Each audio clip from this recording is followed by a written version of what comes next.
흡입이 안 되는 거야. 그래서 이제 이 아껴둔 공진단 마지막 걸 털어 먹었는데도 안 되는 거야. 그러면서 몸에 막 발열, 몸에 막 열이 나고, 그리고 이제 목이 너무너무 아프면서 막 가래 기침이 막 나는 거야. 이게 도저히, 그래서 막 그 프로폴리스를 막 거의 반병을 먹었어. 그 짧은 시간 안에 반병을 먹었는데도 이게 증상이 나아지질 않더라고요.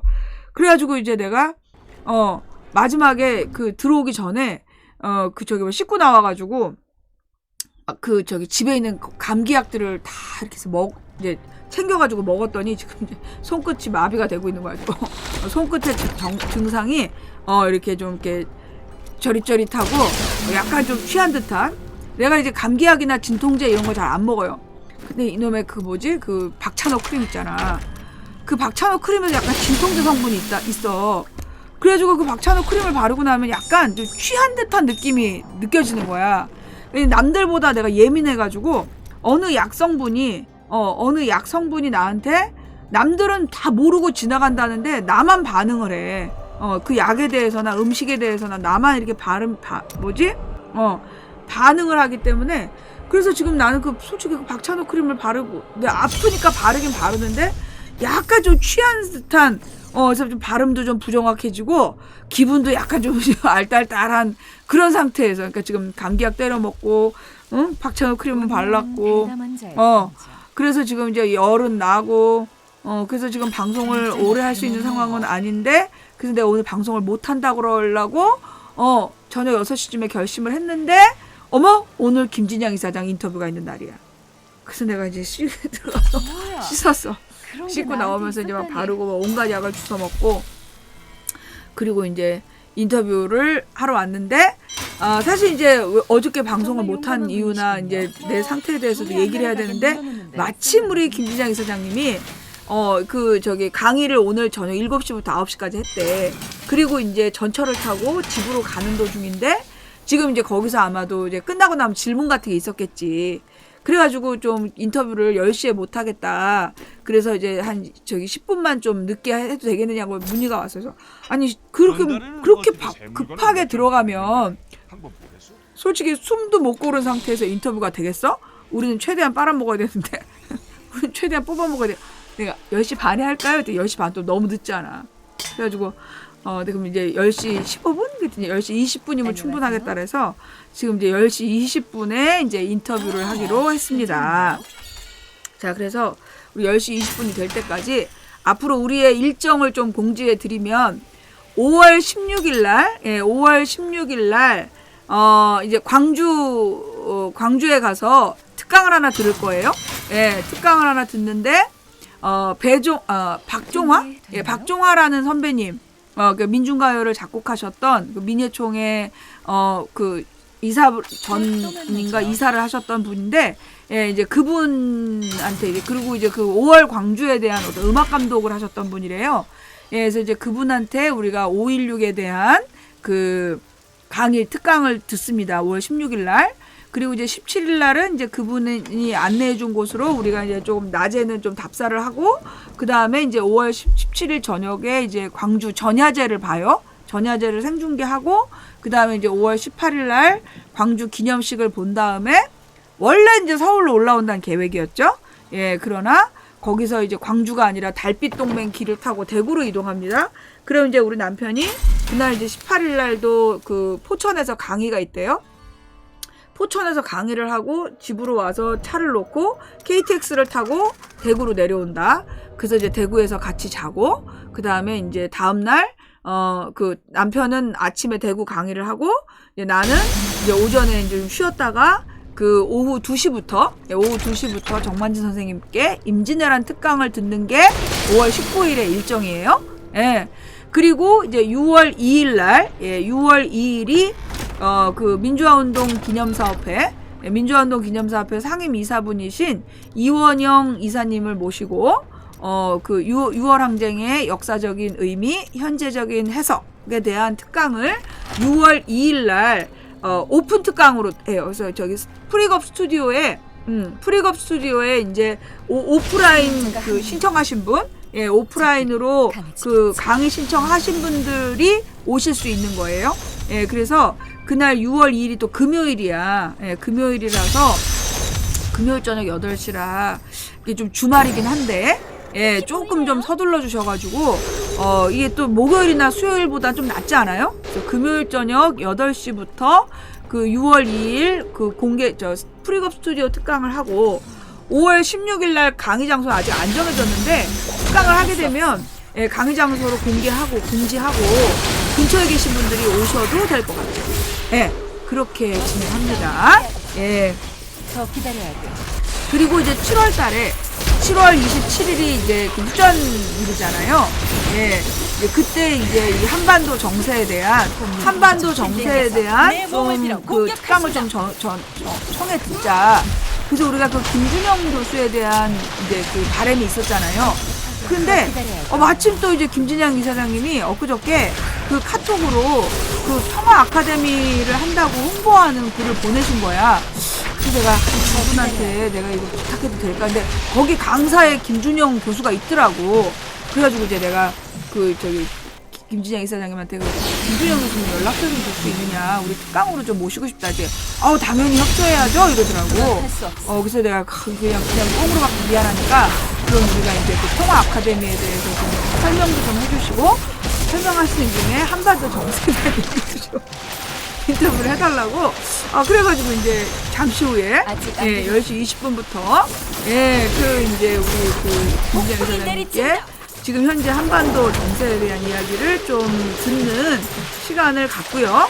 7월 달에는 김준영 교수의 국제정세 특강이 있다.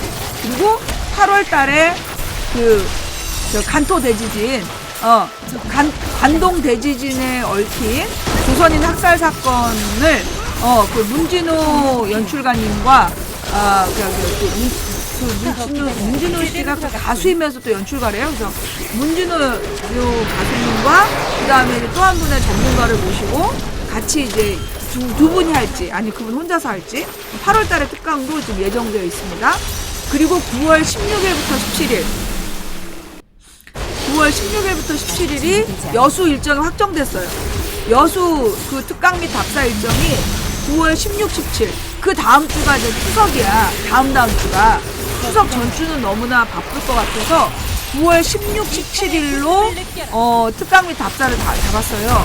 그래서 이제 여러분들이 각자 여수에 내려오셔서 또는 여수의 분들이 중심이 되셔서 그 이제 16일 토요일 날 저녁 때 특강을 듣습니다. 기철이 교수님의 공간으로 가서 식사연대 바로 앞에 있는 거기에 가서 이제 강의를 들어요. 특강을 듣고 그 다음에 각자 숙소로 가서 주무신 다음에 그 다음날 예배 드릴 분들 예배 드리고 오후에 한 1시부터 한 5시까지 그렇게 이제 답사를 진행하는 걸로 네네네 그렇게 지금 이제 9월 16, 17일까지 일정이 잡혀 있고요. 그 다음에 이제 10월 달에는 우리가 이제 한 해를 또 마무리하는 우리가 이게 다 아카시아의 그 공연에서 시작했는데 그 손 가수님이 중심이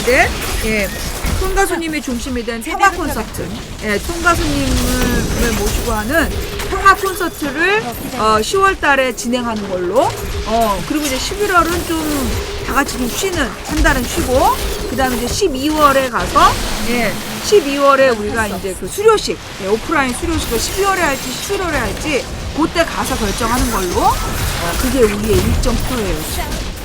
현재 나와 있는 일정은 이렇게 진행이 돼서 너무너무 정신이 없는데 다음 주 수요일 저녁 7시에 커머스 방송 이제 내가 파트너 BJ이기도 하고 아프리카 직원분들이 우리 특강분들을 너무 열심히 잘해주시기 때문에 그래서 이제 우리가 회사에도 또 협조를 해야 돼서 1년에 한 2-3번은 저런 커머스 방송을 해야 된대요. 그래서 이제 우리가 그 26일 저녁 7시에는 이번에는 이제 오일 스프레이를 소대수 캐스터님이 시간 나실 때 맞춰가지고 다음 주 수요일 저녁 7시에 커머스 방송을 진행한다. 그래서 이제 그 커머스 방송이라는 게 뭐냐면 이제 아프리카 BJ들이 자신의 시청자들과 공동 구매 개념이야. 그래서 이제 그 시청자분들이 보시고 그 상품이 괜찮다 싶으면 이제 시중가보다 저렴하게 구입할 수 있는 그런 방송이에요. 지난번에는 우리가 그 테팔을 했잖아. 테팔에서 신제품 나왔다고 또 소캐스터하고 나랑 같이 방송하고 싶다 그랬대요. 근데 한 번에 2개는 너무 무리인 것 같아서 그냥 이번에는 오일 스프레이로 하자. 그래서 이제 원래는 이제 우리 남편이 그 오일 스프레이 한번 써보더니 처음에는 이거 시청자들한테 부담된다 그러더니 써보니까 좋은가 봐. 이거 주방에서 써보니까 너무 괜찮다 그러면서 그거 방송해도 된다. 그래서 이제 잡혔어요. 예. 그 필요해. 그걸 많이 써요? 난 처음 봤어. 예. 난 처음 봤는데 그 써보신 분들이 굉장히 만족스럽대요. 그러니까 홈쇼핑 방송처럼 하는 건데 또 혼자는 못 파니까 우리 이제 저희 소대수 캐스터님이 같이 해주신다. 예, 이제 이렇게까지 해서 이제 일정 공지 여기까지.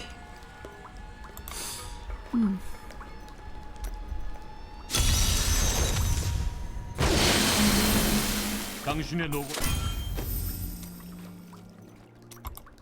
자, 어서 오세요. 레전드 경선쌤이 진행하는 인생 공부방에 오신 낙타님들 환영합니다. 반갑습니다. 감사합니다. 어서 들어오세요. 예.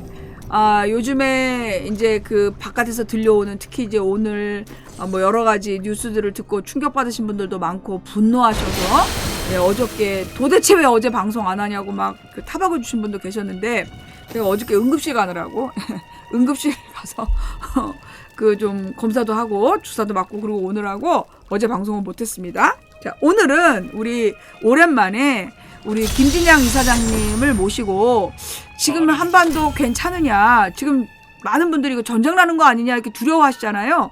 예, 그래서 우리 김진양 이사장님을 모시고 우리가 오늘 한반도 정세에 대해서 들어보는 시간을 준비했는데요. 준비가 되셨는지, 예.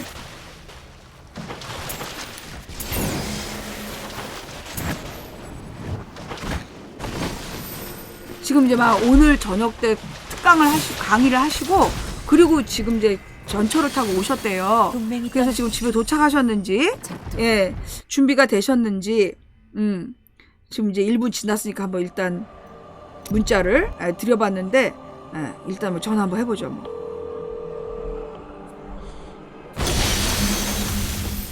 아직. 네. 네, 김진양 이사장님 안녕하세요.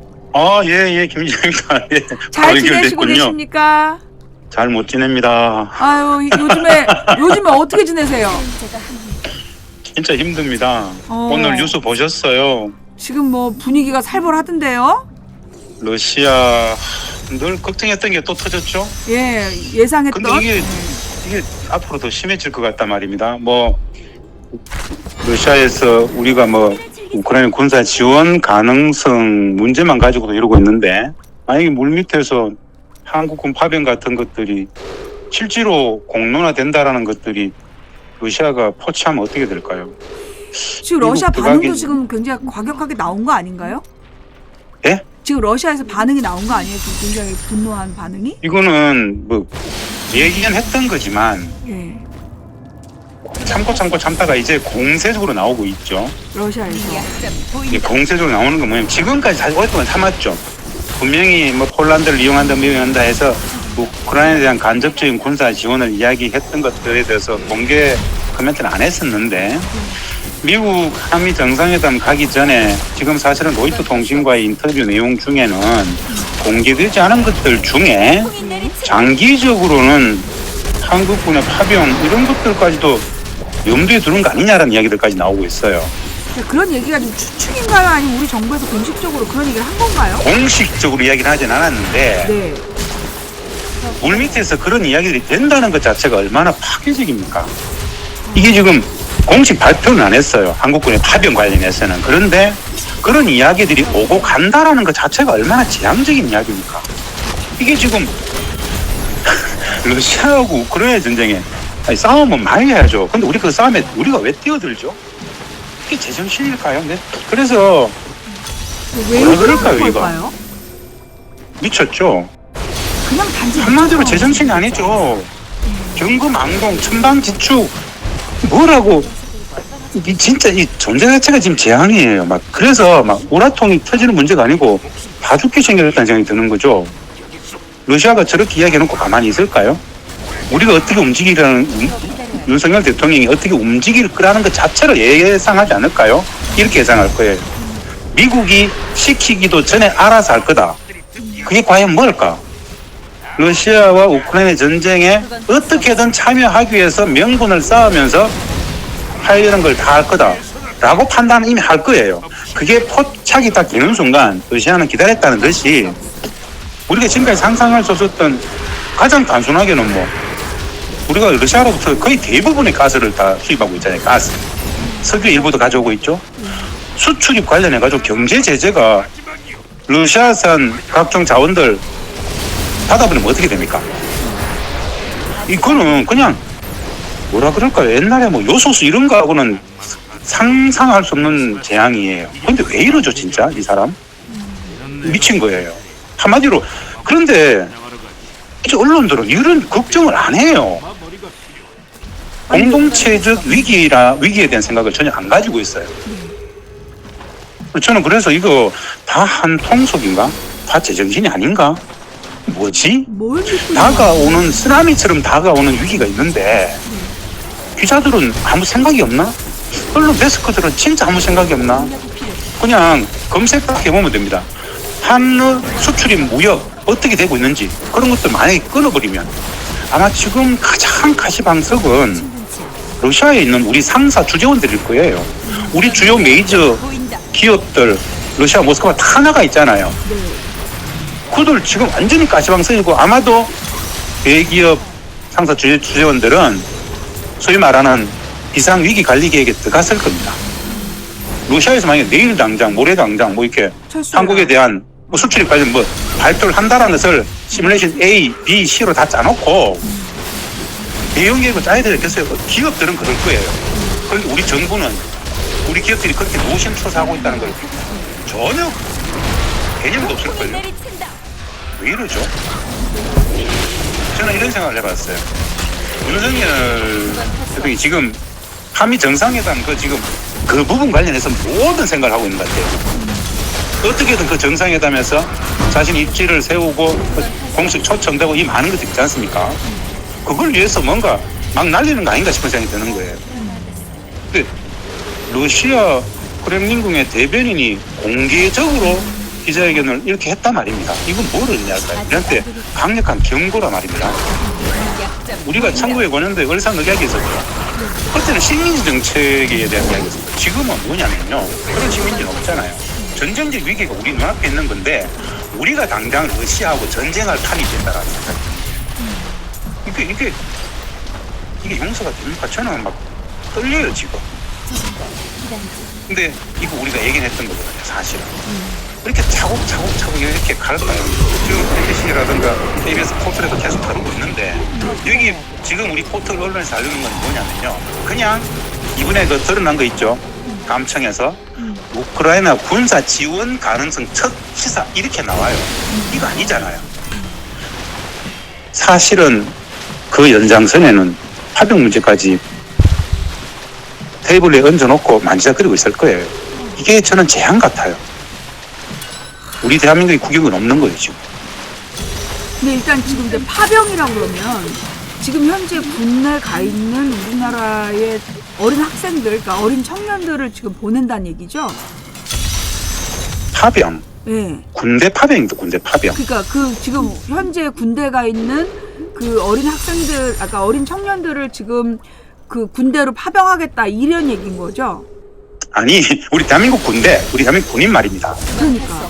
우리 군인들이 어린 청년들 학생들은 아니잖아요. 그냥 군인이니까 군인. 지금 솔직히 애들 군대 가 있는 애들 22살, 21살 이러잖아요. 예, 군인들은 원래 그러니까 그 어린 청년들이 크긴 하죠. 애들인데. 예, 하여튼 공식적으로 발표는 하지 않고 있는데 기자들하고 제가 지금 워낙 이게 초미의 관심사이기 때문에 여러 기자들하고 제가 통화를 해봤어요. 로이터 통신하고 이게 풀이 안 나왔다. 공식 발표만 했는데 자 물 밑에서는 어떤 얘기가 나오냐라고 물으면은 제가 파병 가장 걱정이 되기 때문에 뭐 그런 것들이 공론화까지는 아니지만 뭐 언질은 있는 것 같습니다라는 논의에 공식 테이블에 들어가 있는지 모르겠지만은 그런 것들까지도 만지작거려지고 있다라는 것들은 맞대요. 뭡니까 이거? 진짜 이런 심하네요. 간에 그러니까 이게 그냥 뻥이 아니라 그러니까 이제 그 미국에다가 뭔가 아부하기 위해서 그렇죠. 이렇게 좀 뻥을 치는 게 아니라 실제로 공식적으로 그런 논의가 되고 있다라고 보는 거예요? 여기서 이제 방금 질문을 네. 공식적으로 파병 문제가 논의가 되고 있습니까? 라고 하면은 네. 대통령실에는 다 노라 그럴 거예요. 근데 염두에 두고 그런 것들까지 만지작거리고 있다. 라는 거 맞을 거예요. 이해되시죠? 왜? 우리는 지금 공식적인 인터뷰를 하고 있는 거니까 공식적으로 그것이 다루어지고 있느냐라고 하면은 노가 맞습니다. 그런데 그런 것들까지 망라해서 함께 토론되고 있다. 무슨 이야기죠 이거? 두렵기 때문에 공론화는 못하고 있지만 그런 것들까지 만지작거리고 있다는 것은 이미 가시분에 들어가 있다는 이야기죠. 근데 이게 지금 제가 좀 궁금한 게 현재 지금 정부를 구성하고 있는 사람들의 상당수가 그 찬성할걸요? 군대를 안 갔다 온 사람들 아닌가요? 대부분 다 거의 다 국방부 라인 말고는 다죠. 그러면 대통령도 이 국방부 이래도 라인 차원에서 이거에 지금 그런 군대를 안 갔다 온 사람들이 그런 주장을 하면 거기에 쉽게 동조하는 그런 분위기일까요? 관료들은 말입니다. 국방부 관료들은 대통령이 결심하면 무조건 갑니다. 우리가 상식적으로 자기네가 가서 죽는 게 아니니까 어린 학생들, 어린 젊은이들이 가서 죽을 거니까. 그 젊은 우리 청년 군인들의 문제도 문제지만 우리 나라 전체의 문제예요. 그냥 그렇죠. 파병이 공론화되는 순간 어떻게 될 것 같습니까? 파병 되기도 전에 쓰나미처럼 몰려올 근데 것들이 지금 근데 그렇게 군대를 파병한 나라들이 있습니까? 현재 없지 않아요? 다 지금 미국의 용병만 들어가 있는 거 아니에요? 그렇죠. 우크라이나에? 그런 거예요. 그러니까 국가적인 차원에서 파병을 논의한 건 지금 우리나라가 처음 아닌가요? 전혀 상상도 안 되는 이야기들이에요. 상상도. 그런데 한번 생각해 원칙적으로 돌아와서 한번 생각해 봅시다. 거기 우리가 왜 가야 되죠? 그 먼 땅에 우리의 전쟁이 아닌 곳에 남의 나라 싸움에 여기서는 어떤 마이도 지원 차들판에 무기 지원의 문제부터 파병의 논의까지 그냥 물밑에서는 논의되고 있다는 건 사실 자체가 한마디로 이게 제정신입니까? 뭐 무슨 개념이 있는 전혀 그런 생각이 없는 것 같아요. 그 지금 이제 이 유럽 쪽에서도 미국이 계속해서 압력을 넣고 있지만 나토의 회원국들조차도 거의 러시아를 적대시하지 못하고 안 합니다. 군대를 파병을 하지 못하고 공식적으로 예. 무기 지원도 못하고 있는 상황인 걸로 알고 있는데 예. 그런데 예를 들어서 도대체 우리나라 예. 정부는 뭐 믿고 이럴까요? 무슨 생각이 그죠. 보니까 그냥 단순히 생각이 없어서? 아무 생각이 없다라는 것이죠. 오히려 딱 한 가지입니다. 딱 한 가지. 미국에게 어떻게 잘 보일 것인가? 다른 아무것도 없어요. 자, 뭐 한미일 아니요. 미국 일본이죠. 한은 없어요 거기에. 대한민국의 외교? 대한민국은 없어요. 미국의 외교만 있죠. 아니 근데 지금 일본도 러시아로부터 기름을 미국이 제재를 가한 금액보다 더 비싸게 주고 지금 러시아에서 그 기름을 사오고 있고 일본은 지금 미국에다 무기 지원도 안 하고 파병도 안 하고 아무것도 안 있다는 해요. 거잖아요. 당연하죠. 그게 국익이니까. 그런데 러시아한테 왜 일본이 엄청난 제재가 예상되는 짓을 하겠습니까? 그러면 좀 다르게 질문하면 미국이 우리에게 그런 걸 강요하고 있는 건가요? 강요 더 소재할 공식적으로 그걸 요청하지 않을 겁니다. 우리가 알아서 할 것 같은데요. 그러니까 지금 우리 정부에 공식적으로 그런 압력이 들어왔다든가 강요를 한 것도 아니죠. 그런 징후는 없었잖아요. 확인되지 않죠. 확인되지는 않는데 공식적으로 자, 보십시오. 없다. 자, 그런데 대외적으로는 보십시오. 없었다. 자, 이거는 게스라이팅이라는 거 아시죠? 심리적으로 포박당한 상황 속에서의 선제적 행위예요. 언제부터 예견이 됐는가? 우리가 왜 늘 이 정부 이야기할 때 인도태평양 전략 이야기하지 않습니까? 일본이 주창을 하고 미국이 받은 건데 대중국, 대러시아 봉쇄를 하겠다라는 게 인도태평양 전략입니다. 미국과 일본의 인도태평양 전략. 자, 네. 그런데 지난해 11월 달에 프놈펜에서 한국판 인도태평양 전략을 한미일 새 지도자가 만났을 때 윤석열 대통령이 스스로 천명을 했어요. 한국판 인도태평양 전략을 우리가 하겠다. 대중국, 대러시아 견제하겠다는 이야기를 사실은 지난해 11월 13일 프놈펜에서 공식 성명을 냈었어요. 그때 윤석열 대통령이 옆에 기시다, 바이든 서가지고 한번 우쭐댄 거예요. 이해되시죠? 무슨 짓을 한 걸까요? 가만히 있는 중국과 가만히 있는 러시아를 공식 적대를 선언한 것이나 다름없다라고 당시에 저는 계속 이야기했었어요. 그 연장선에 있는 거예요. 아마도 미국은 문서로 남을 공개된 요구를 하지 않았을 겁니다. 무엇을 하지 않았는가? 우크라이나에 이런 것들을 좀 공식 한국이 지원했으면 좋겠다라는 걸 문서로 남기지 않았을 거예요. 구두로는 이야기할 수 있겠죠. 그러니까 우리는 알아서 미국이 원하는 건 이런 거겠구나라고 치고 나가는 것이죠. 그것을 정당화하기 위해서 이런 짓들이 발생하는 건데요. 예가 있어요. 미국이 도감청을 했어요. 예.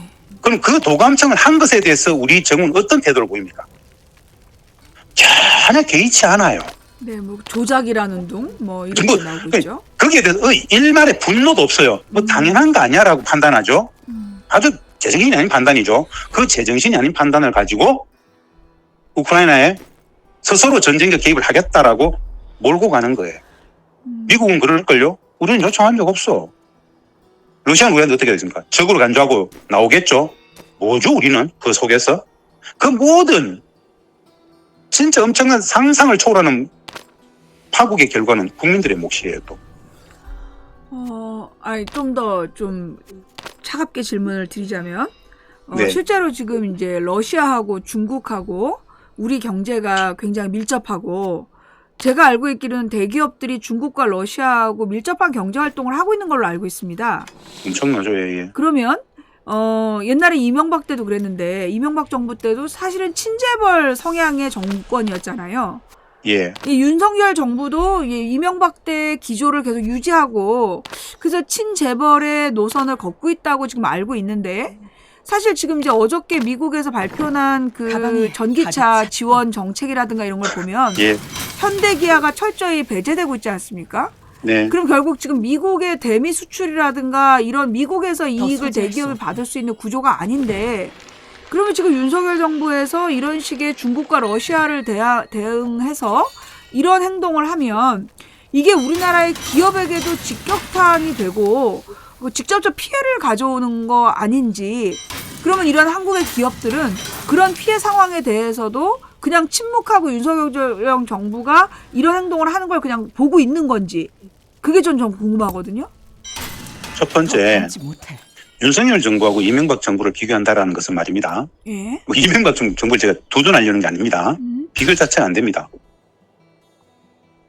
어떤 면에서? 현 정부는 예. 아주 이상한, 아주 말도 안 되는 온전한 정신이 아닌 정부예요. 제가 보기엔 그래요. 이명박 정부는 뚜렷한 기조가 있잖아요. 친기업 정책을 펼쳤잖아요. 그쵸. 대미 관계에 있어서도 이렇게 굴종적이지 않아요. 이렇게 개소라이팅 되지 않았었어요.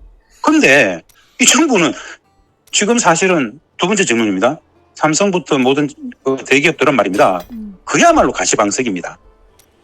반도체 분야의 엄청난 수출 부진이 현재 역대 50년 역사상 가장 최악의 무역 적자를 발생하고 있는 그 근본 원인이지 않습니까? 예. 삼성 입장에서는 말입니다. 지난해 11월에 윤석열 대통령이 나토 참석해가지고 그때 이야기했던 게 중국을 규탄했었어요. 나토에 가가지고. 그때 아주 이상한 이야기를 했었거든요. 중국을 견제한다고 스스로 또 천방지축 뛰어가지고 중국을 규탄했던 그 결과 때문에 중국이 조용하게 소식 들으셨을 겁니다만은 모든 반도체, 메모리, 비메모리 할 것 없이 삼성과 하이닉스의 모든 수입선들을 중국이 대만으로 다 옮겨버렸어요. 그 말 많은 TSMC 사건 다 비메모리 다 가져갔단 말입니다. 이게 결정적인 우리 반도체 시장의 수입이 완전히 수출이 막혔던 지점입니다. 방금 말씀하신 전기차도 마찬가지죠. 사상 최대 적자가 일어나고 있는 거예요. IMF 때보다도 적자가 그렇죠. 심하다는 거죠. 이거는 예를 들어서 2013년도에 628억 흑자였어요. 이 사건 때문에 조용하게 중국이 윤 대통령이 나토에서 대중국 규탄 발언 나오니까는 조용하게 아무런 공식 발표 없이 삼성과 하이닉스에서 수입받은 거를 전부 대만산 TSMC사로 다 옮겨버렸어요. 결국 그 폭격 우리가 받은 거죠. 전기차 마찬가지죠. 이게 뭡니까? 예전에 이명박 정부가 됐으면은 제가 지금 이명박 정부를 상대적으로 두둔해야 되는 상황인데요. 이런 비교 자체가 안 되는 거예요.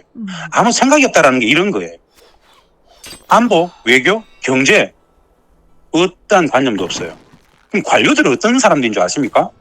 조용합니다. 시키면 시킨 대로 합니다. 앞에서 이거 안 됩니다. 노가 안 되는 사람들이죠.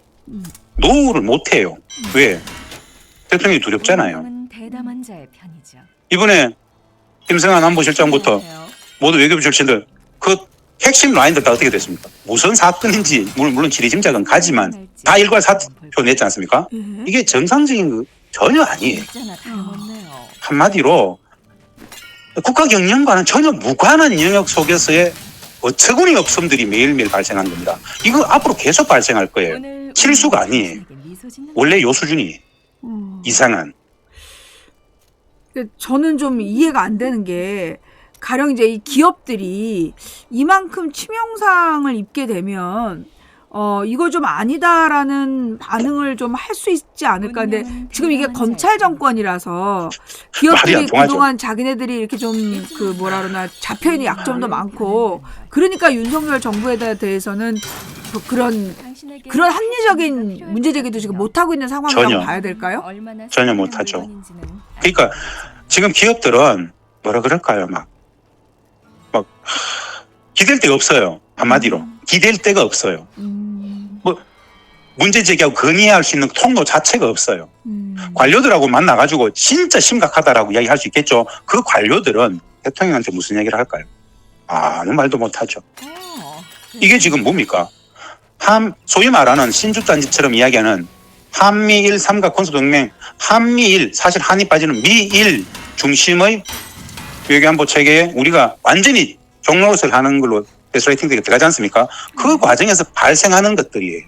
경제적으로 아까 말씀하신 바와 같이 중국이라든가 러시아 여기와 엄청난 교육을 하고 있는 대기업들 입장에서는 그야말로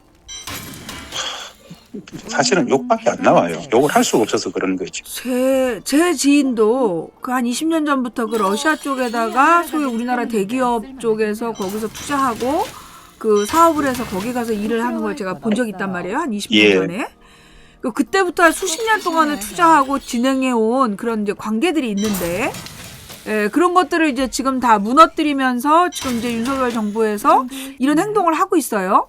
근데 이제 이런 행동들이 지극히 비상식적이라는 거죠. 그래서 저는 이제 도대체 왜 이러나. 그러니까 적어도 옛날에는 미국하고 우리 정부하고 그래도 겉으로 뭐라 그러나 지금 보여지는 모습에 있어서는 그래도 좀 주의하는 면들이 좀 있었던 것 같은데 지금 윤석열 정부가 보여준 행동은 미국은 그래도 좀 조심하는 듯한, 그러니까 공식적으로 뭔가 압박을 가한다든가 이런 좀 아나무인 행동을 안 하는데 지금 이제 윤석열 정부에서 지나치게 충성 맹세를 하고 좀 과잉 충성을 하고 있다는 느낌이 들거든요. 네. 이유가 뭐라고 보시나요? 그걸 제가 한번 검찰적 속성을 한번 생각해 보세요. 심리 분석을 해보면은 안녕하세요. 저는 스스로가 대통령이 되는 과정 속에서 저는 한 가지만 믿었다고 봅니다. 미국이라는 존재, 미국과의 관계 이것만 봤다고 좀 봐요. 거기에만 충성하면 된다고 스스로 생각하는 것 같아요. 스스로. 바이든 대통령 앞에만 가면은 완벽하게 쪼그라드는. 그게 그 김태효라는 사람의 판단 때문인가요? 맞물려 들어가겠죠. 맞물려 들어가겠죠. 사실 이것을 대통령 윤석열이라는 대통령의 뭐 아주 이상한 리더십 이 부분하고 지금 방금 말씀하신 김태효 안보실 차장 실질적으로 뭐 다 움직여 간다라는, 원래 김태효 안보실 차장의 정책적 노선 자체가 이명박 정부 때부터 이 기조가 확실한 사람입니다. 미국, 일본 중심의 한미일 삼각 군사동맹 체제에 그것을 신봉하는 사람이에요. 그리고 우리의 국익 따위는 그것이 최선이라고 생각합니다. 분단 체제를 지키는 것, 뭐 이런 것들이 거의 뭐 자신의 신념으로 보는 사람이기 때문에 맞물려 있다고 저는 보죠. 아니, 근데 김태효라는 사람은 지금까지 뭐 이명박 때도 사고를 쳤고 박근혜 때도 사고를 쳤고 그 뒤로 문재인 정부 초기에도 사고를 쳐서 여러 번 문제가 됐던 사람인데 네. 우리나라의 외교안보 라인에서 그 사람이 왜 그렇게 중요한 자리를 계속 차지하고 있는 건가요? 그건 진짜 잘 모르겠는데요. 네? 윤석열 대통령이 신임을 한다는 건 개인적 신임이 아닐 것이고요. 미국과 일본에서 가장 좋아하는 사람이지 않겠습니까? 그 사람은 예? 윤석열의 지시를 받는 사람이라고 볼 수 없는 거네. 저는 국내 정치적 관점에서 얘기할 것이 아니라 왜 천편일률적으로 미국, 일본의 국익을 극대화하는 판단들을 계속하고 있을까요? 왜 일본 문제, 뭐 이번에 그 강제징용 모든 것들이 상상할 수 없는 친일적 작태가 계속 추구되고 있을까요? 누구가 그 결정을 하잖아요. 그게 김태효 아무시 1차장의 작품이라면 만약에 전 그거라고 보는데요. 근데 공식적으로 이야기는 할 수 없잖아요. 그것이 김태효 아무시 1차장의 작품이라면 아무시 1차장이 이 김태효라는 사람을 강하게 미는 사람이 누굴 것인가? 국내 정치권은 없다고 봐요. 미국과 일본이 가장 좋아하는 사람이지 않을까요? 그렇다면 반드시 쓰죠. 가장 중심에 있죠. 그렇기 때문에 이 정책들이 한미일이 아니라 미국과 일본의 국익이 극대화되는 정책을 우리 정부가 지금 끌고 가는 거예요. 김태우라는 사람한테 대한민국의 국익이 있겠습니까? 있죠. 대한민국의 국익은 미국과 일본에 충성하는 것이다. 이렇게 판단할 겁니다. 자신의 가치겠죠.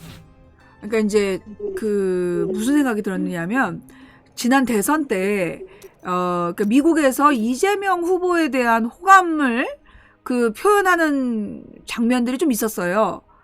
그래서 그 당시에 또 이 국민 여론이 그 윤석열은 안 된다, 이재명으로 가야 된다는 여론도 되게 좀 공식적으로 많았었고, 이제 그런 상황 속에서 미국이 차기 대통령으로 그 이재명을 생각했다가 이재명이 아니라 이제 윤석열이 되니까 윤석열이 자기에 대한 어떤 그 미국의 신뢰라든가 이런 것들을 좀 과하게 받아내야 된다라는 어떤 조급함 내지는 그 열등의식 이런 것들이 도리어 미국에다가 과잉 충성을 하면서 나타나는 것이 아닐까라는 생각이 잠깐 들었는데 그거는 근거가 없을까요?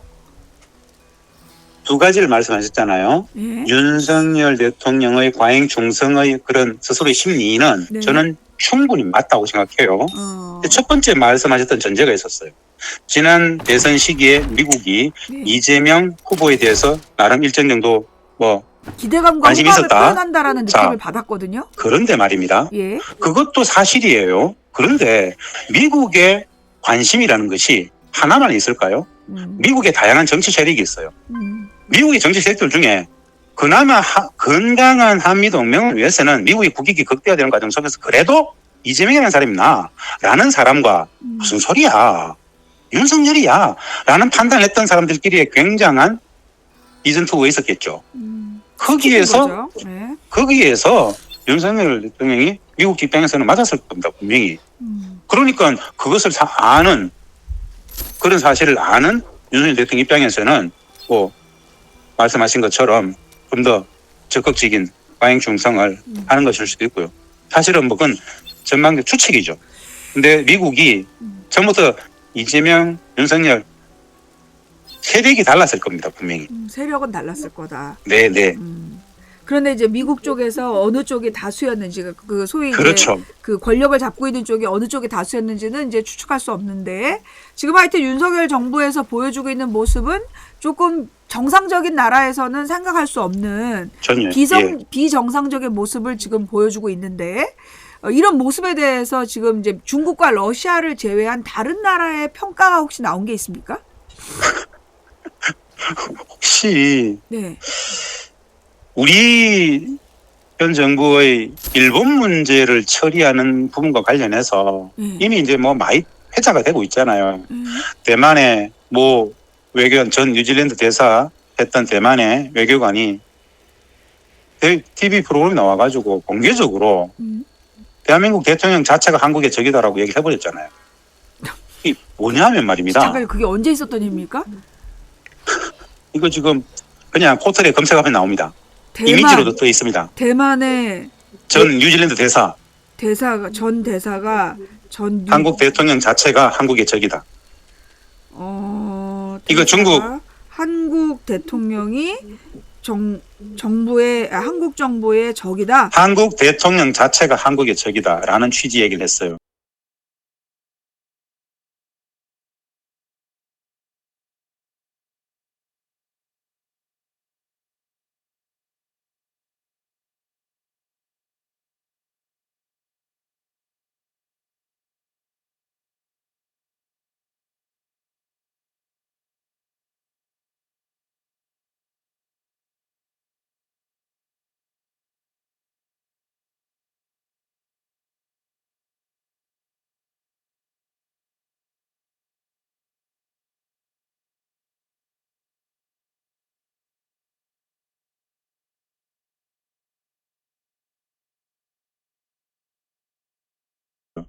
텔레비에 대만 나와서요? 예 TV 나와가지고 뭐 시사 충전소 대만에 무슨 오락 프로그램 비슷한 시사 충전소예요. 시사 발전소 이런 프로그램에 나와가지고 뭐 이야기를 하다가 웃으면서 이 제정신이냐? 나는 여태껏 이런 상식에 맞지 않는 대통령을 처음 본다.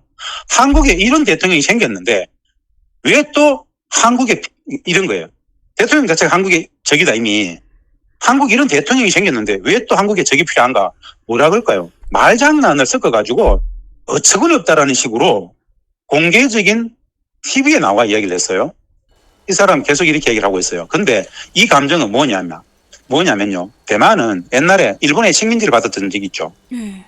동남아에 일본의 식민지를 거의 대부분 받았잖아요. 네. 그런 나라들이 우리 지금 한국의 윤석열 정부를 보고 느끼는 심정이 뭐지?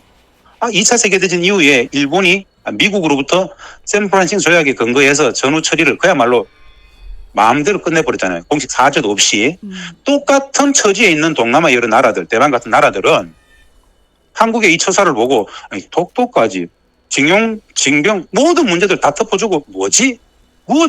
그러면서 윤석열 대통령의 이 저자세 굴욕 외교를 이렇게 까는 거예요. 대통령 자체가 한국의 적이다. 이게 무엇을 의미할까요? 대한민국 국격이 한마디로 그들과의 대화를 해보면 이런 말을 합니다. 끝끝내 마지막에 물어봅니다. 그런데 어떻게 대한민국 국민들이 그런 사람을 대통령을 뽑을 수 있어요? 라고 마지막에 물어요. 사실은 이게 참 난감한 질문이죠. 우리한테는. 하지만 맞아. 우리는 왜 그걸 뽑았지? 강해지겠지. 여하간에 그만큼 우리 대통령의 현실적인 모습에 대한 외국의 평가가 예, 그러면 이제 일단 뭐 미국에서 들려온 소식에 의하면 우리 정부에서 이번에 이 도청 사건을 너무나 정부 차원에서 축소하려고 하는 것 같다라는 그런 내용을 홈페이지 상단에 각 언론이 올려놨다는 얘기는 저희들이 좀 봤고요. 그다음에 이제 뭐 일본의 지식인들이 우리 정부에서 그러니까 일본에다가 강제징용 문제에 대해서 너무나 좀 그 피해자 중심의 존중이 없었다 이런 비판을 했다는 기사도 저희들이 보긴 봤습니다. 자, 그럼 이제 그 부분에 대해서는 이제 뭐 세계가 공유하고 있는 것 같으니까 이제 좀 서둘러서 정리를 하고요. 다음 질문은 대만 같은 경우에 지금 이제 오늘 우리가 접한 뉴스들에 보면 이제 미국에서 계속 대만을 부추기면서 중국이 대만을 공격할 시에 미국이 군사 지원을 하겠다. 이런 식의 이야기를 많이 하고 있지 않습니까? 근데 이제 오늘 제가 대만을 부추기면서 뉴스들에 보면 이제 미국에서 계속 대만을 부추기면서 중국이 대만을 공격할 시에 미국이 군사 지원을 하겠다. 이런 식의 이야기를 많이 하고 있지 않습니까? 근데 이제 오늘 제가 접한 언론에는 대만 시민들은 그런 미국을 의심하고 있다. 그러면서 그런 어떤 중국과 대만의 어떤 무력 충돌에 대해서 되게 부정적이다라는 식의 언론 보도를 봤는데 그게 맞는 건가요? 예, 정답은 매우 불신하죠. 매우. 뭐냐 하면 제가 한번 지난번에 언급을 했던 적이 있는 것 같은데 헨리 키신저라고 아시죠? 네. 헨리 키신저. 미국 역사상 미국 국민들이 가장 존경한다는 국제정치 전략가입니다. 네. 이 헨리 키신저가 이런 말을 한 적이 있어요. 미국의 적이 되는 것은 위험하다. 그런데 미국의 친구가 되는 것은 치명적으로 위험하다라고 얘기를 했어요. 헨리 키신저의 자서전에 나옵니다. 가장 유명한 문구입니다. 미국의 적이 되는 것은 위험하다. 그런데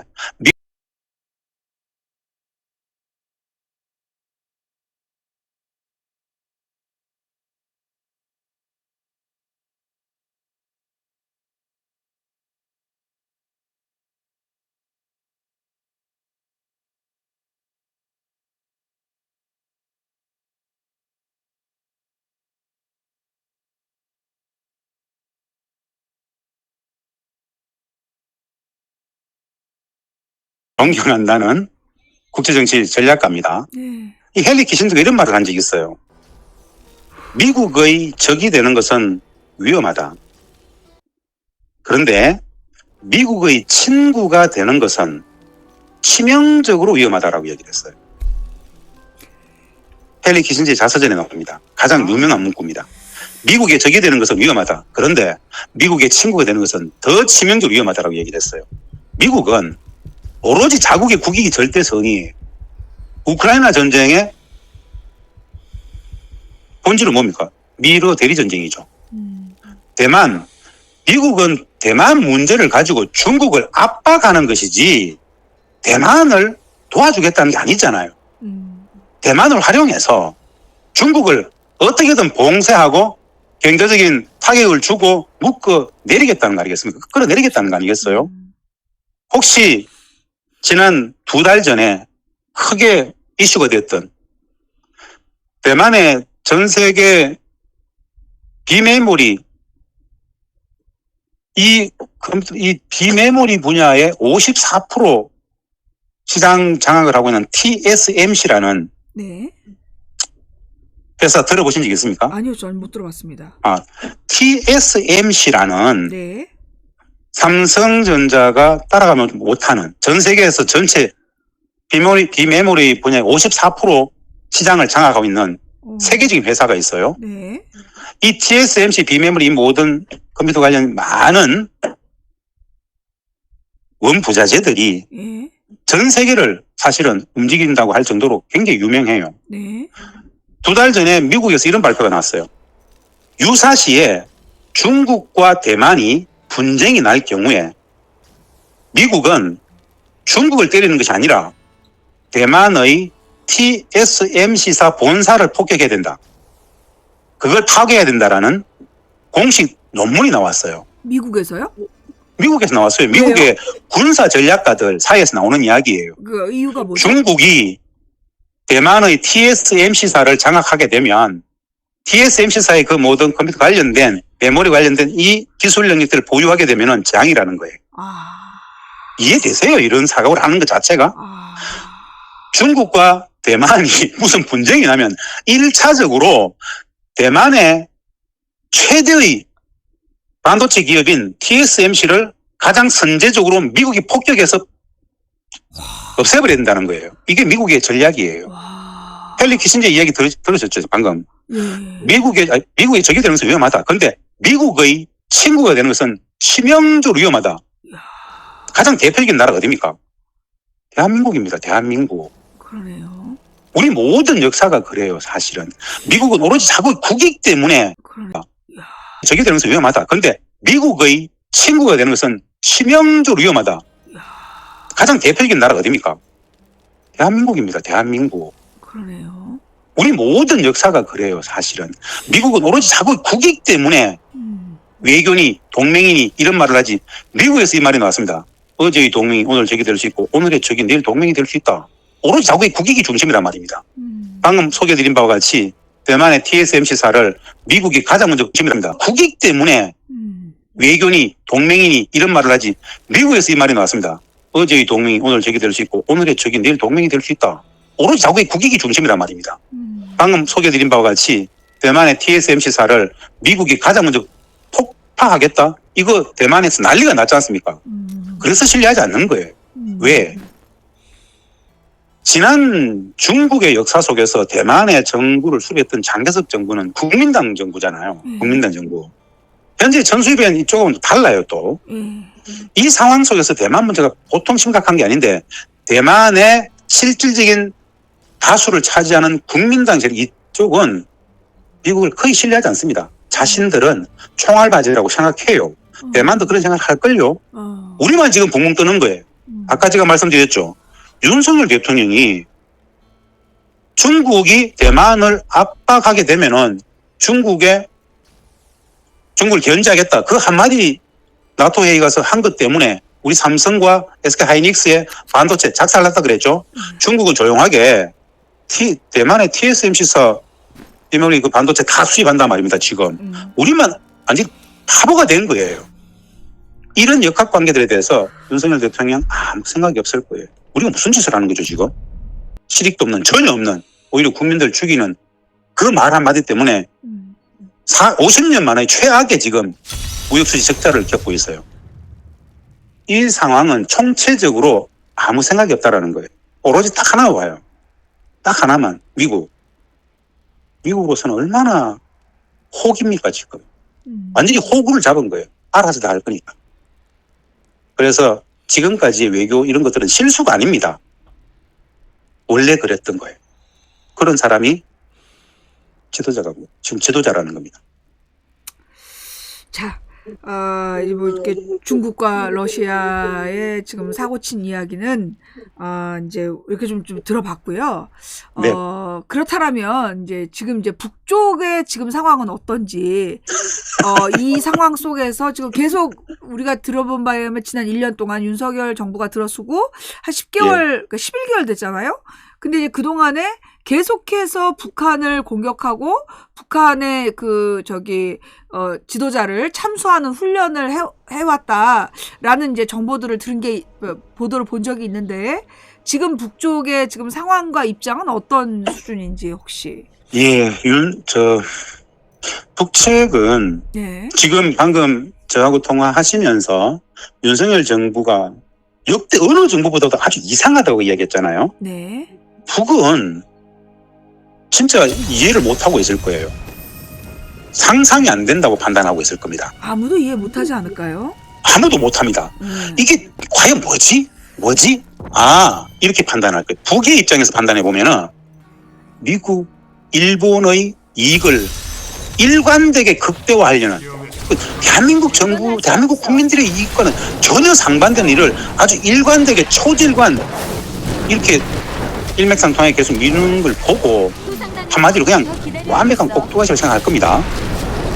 이런 입장에서 말입니다. 북의 고민은 그런 거예요. 미국과의 전쟁은 없다고 판단합니다. 북은. 미국 본토가 날아갈 수 있기 때문에 미국은 자신들을 더 이상 건드리지 못한다는 걸 알아요. 사실은 이미 8년 전에 2015년도에 자신들이 미국 본토를 때릴 수 있는 ICBM을 이제 보유했기 때문에 더 이상 전쟁은 없다라고 선언했던 것은 사실입니다. 2015년이었습니다. 북미 간의 핵무기가 동원되어지는 전쟁은 없다고 이미 8년 전에 선언했는데 윤석열 정부가 딱 들어와가지고 대놓고 제일 앞에서 사실은 총알바지인데 골목대장처럼 막 천박일축 이러고 있으니까요. 북 입장에서는 이게 도무지 감당이 안 되는 측면이 있어요. 지난해 윤석열 정부가 결정한 것 중에 가장 큰 사건 중에 안보적 관점을 말씀드리면 말입니다. 이런 거죠. 11월 3일 날 한미 국방장관 SCM 매년 정기 SCM이었어요. 한미 국방장관 회의에서 미국의 미국의 전술 핵무기를 한반도의 상시 배치 수준에서 배치하겠다고 결정을 했었어요. 예전에는 그냥 91년도에 다 전술 핵무기 다 철수했었잖아요. 그런데 지난해 11월 3일 날 한미 국방장관 회의에서 최종 결정을 했어요. 미국의 각종 전술 핵무기들을 한반도에 다시 상시 배치 수준에서 갖고 오겠다. 그리고 그것을 가지고 1년 연중 상시 한미 내지는 한미일 군사훈련을 핵무기가 동원된 훈련을 상시하겠다는 합의를 했던 거예요. 자, 전술핵이 동원되어지는 상시 훈련이 지금 되고 있어요. 지금 사실은 언제든 되고 있는 거예요.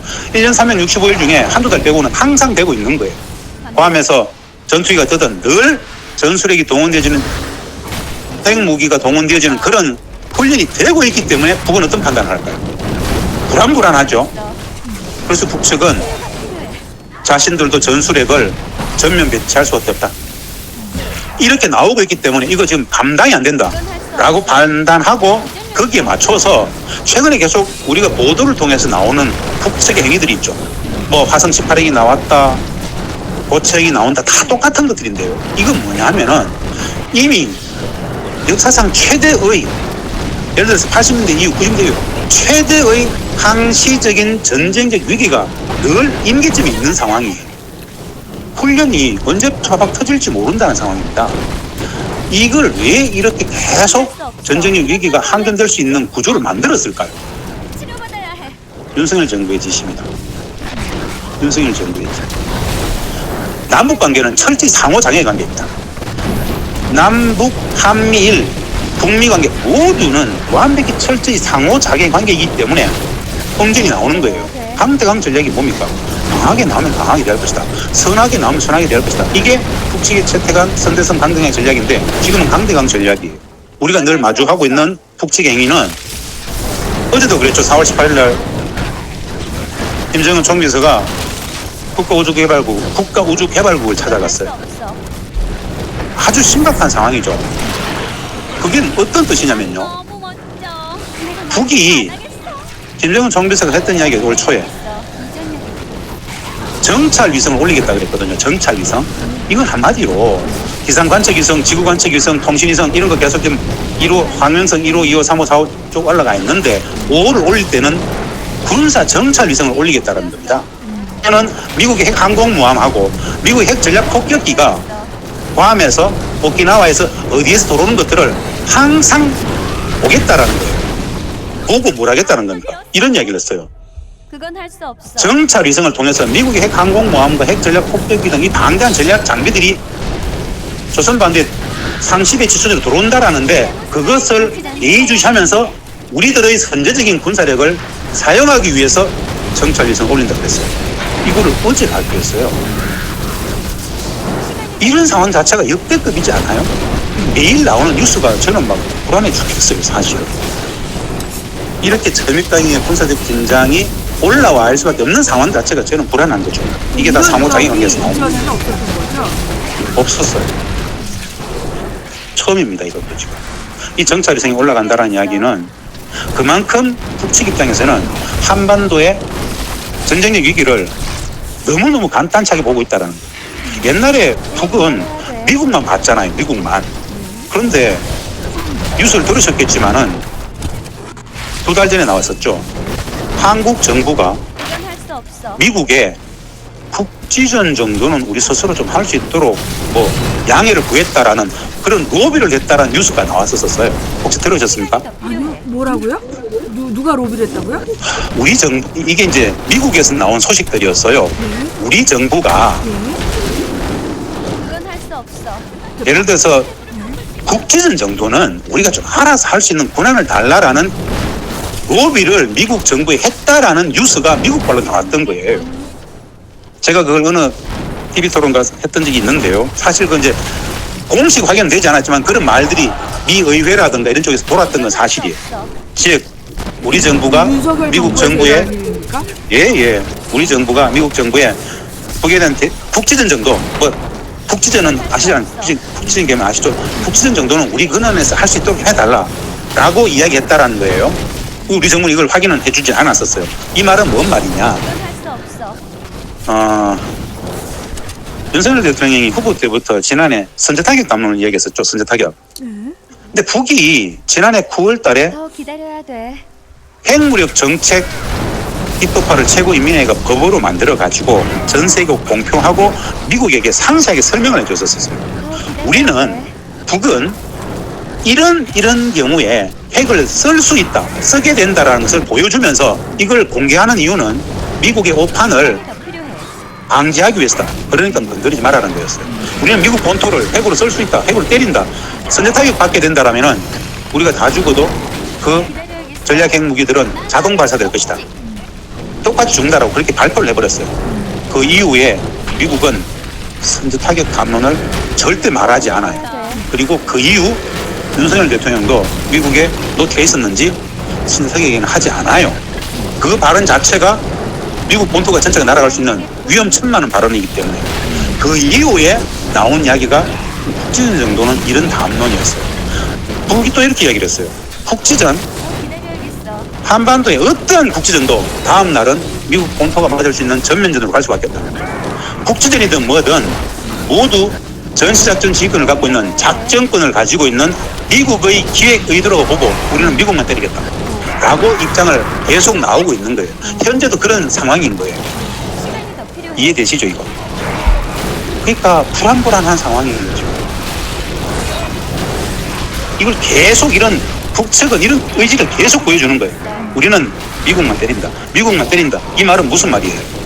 상상이 안 되는 아주 이상한 대한민국 정부를 윤석열 대통령을 미국이 책임지라는 얘기예요.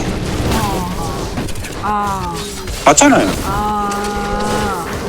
미국 너네들 책임 안 지면 너네들이 맞는다는 거예요. 기다려야 돼. 그래서 학자들 사이에 이런 이야기를 합니다. 요새 우리끼리는 아주 자괴감 섞인 이야기로 그나마 전시작전 지휘권이라도 작전권이라도 미국이 갖고 있어가지고 다행이다라는 이야기를 우리끼리 합니다. 아주 자괴감이 섞여 있지만 이거 이해되세요? 이런 거 얼마나 슬픈 이야기입니까? 만약에 우리가 작전권을 갖고 있었으면 어떻게 될 것인가라는 이야기를 그냥 우리끼리는 식사하다가 참 진짜 서글프다라는 이야기를 하면서 그런 이야기를 농담 삼아 해요. 얼마나 어처구니 없는 서글픔입니까?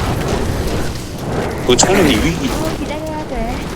그렇다면 이제 다음 질문이 뭐냐면 질문이 예. 사실 이제 미국은 그래도 우리가 하기로 했던 얘기하고 전혀 다른 얘기지만 미국이 이제까지 그래도 좀 상황 관리를 해오지 않았습니까? 남북 관계라든가 이런 네. 북미 관계를. 그런데 이제 지금 미국 상황이 어떤 이제 중국의 도약 때문에 중국의 경제적 도약과 우크라이나에서 러시아의 약질 때문에 미국이 그 기대했던 어떤 외교적인 경제적인 목표를 달할 수 없다라는 어떤 위기감이 지금 이제 미국 자체 내부에서 이제 이 동아시아에 대한 자체적인 그 조절 능력, 조절을 할 수 있는 어떤 의지 이런 것들을 좀 희박하게 만드는 거 아니냐, 내지는 조절 능력을 좀 상실한 거 아니냐 이런 걱정이 드는데 어떻게 네. 보시는지요? 네, 맞습니다. 뭐 이유가 어떻게 됐든 분석이 어떻게 됐든 한 가지는 분명합니다. 뭐가 분명하냐? 예전처럼 미국의 일극 패권이 그렇게 유지될 수가 없어요. 그런데 미국의 패권이 약화된 것이 중국 때문일까요? 아닙니다. 자체 문제죠. 그건 저는 이렇게 봅니다. 다극화예요, 다극화. 전 세계 많은 나라가 다 똑똑해졌어요. 무슨 뜻이냐? 모든 나라의 국민적 민도들이 많이 올라왔어요. 단적으로 중국의 경제적 팽창이라는 것은 그것이 미국을 위협할 리가 뭐 있습니까? 그건 그냥 하는 이야기예요. 단적으로 예를 들어서 이런 겁니다. 첫 번째, 필리핀은 옛날에 미국의 식민지였죠. 그런데 필리핀이 이미 7, 8년 전에 미국 나가라, 이슬림 돈 내놔라 마음껏 하잖아요. 필리핀의 대통령이 대놓고 미국한테 너 나가, 너희 깡패야, 이런 막말을 해버려요. 이제 왜? 필리핀이라는 나라가 경제력이 커졌습니까? 정치력이 커졌습니까? 두 번째죠, 국민적 민도가 있죠. 두 번째, 예를 들어서 터키는 어떻습니까? 터키는 미국의 가장 전통적인 대소련, 대러시아 최전선 미사일 기지가 있는 곳입니다. 그 터키 군사 포테트 어떻게 됐습니까? 터키 대통령이 말 안 들으니까 미국이 뒤에서 밀어가지고 군사 포테트 했다가 3일만 작살났죠. 그 이후에 터키의 정치는 탈미예요, 탈미. 예전 같으면 상상도 안 되는 이야기예요. 그 터키의 미군 군사 미사일 기지는 사실은 쿠바 미사일 위기의 실질적인 원인이었죠. 쿠바 미사일 위기를 해소할 때 소련이 받은 게 있었죠. 그래, 그리고 우리가 쿠바에 미사일 설치하지 않을게. 대신에 너네들은 터키에 있는 우리를 향하는 미사일 다 철거해라 해가지고 철거했던 거 아닙니까? 그렇게 쿠바 미사일 위기를 해소했던 게 터키였어요. 그 터키가 지금도 미국에 대해서 냉랭하고 자국의 국익중심 외교를 합니다. 세 번째, 사우디아라비아는 왜 저렇습니까? 가장 친미적이었던, 중동에 가장 친미적이었던 사우디가 가장 친중이 되었어요. 이거는 미국의 패권이라는 것이 예전에 힘으로 막 두드리고 전쟁하고 침략하고 했던 그런 시대가 이미 끝난 거예요. 모든 나라가 다 똑똑해진 거예요. 그래서 다극화예요. 우리는 이것을 중국의 부상 속에서, 미중 패권 경쟁 속에서 상대적으로 미국이 힘을 잃은 거 아니야? 말도 안 되는 소리예요. 사실은 우크라이나 전쟁이 우크라이나 전쟁이 일어나기 전만 하더라도 유럽이 어떻습니까? 유럽은 미국 말 안 들었었어요. 우크라이나 전쟁 딱 나니까 또 전 유럽은 나토를 중심으로 딱 미국한테 줄 다 썼죠. 군사주의적 전쟁적 위기가 있을 때 힘 앞에 공포가 있으니까는 앞에 줄 서는 거예요. 평화시에 왜 줄 서겠습니까? 미국이 이처럼 전 세계의 국제정치의 패러다임이 다극화로 가는 것들을 옛날에 그 일방주의적 패권을 유지하고 싶기 때문에 군사적 기능을 계속 야기시키는 거예요. 진짜 중국이 대만을 대만에 대해서 뭔 그 억하신 일이 있습니까? 아무것도 아니에요. 그거. 사실은 중국 대만은 시간이 더 필요해. 수많은 교류가 지금도 그게 수백 편의 비행기들이 왔다 갔다 합니다. 교육이 엄청나고 대만 사람들 중국이 엄청나게 많고 중국 사람들 대만이 엄청나게 많이 살아요. 할 수 없어. 우리처럼 분단되어 있지 않아요.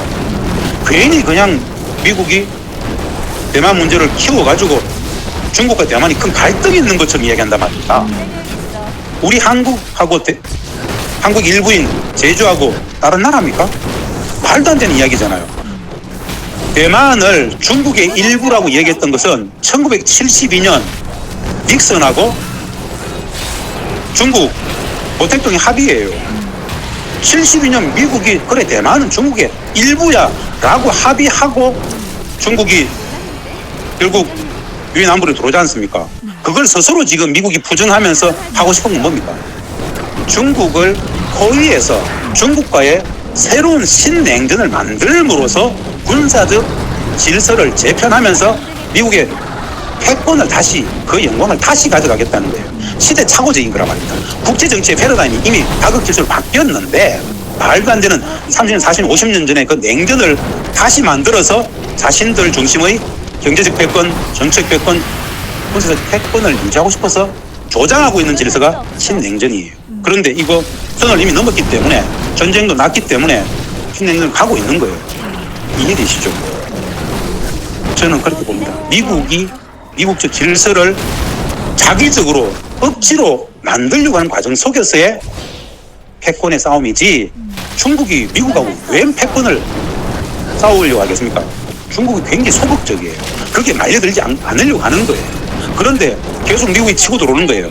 없는 대만 문제를 계속 만들어내고 영토권, 영유권 분쟁 계속 만들어내고 중국이 심각한 무슨 국제 절차를 흐트러뜨리는 것처럼 국제정치 엄청난 문제가 있는 것처럼 해야 돼.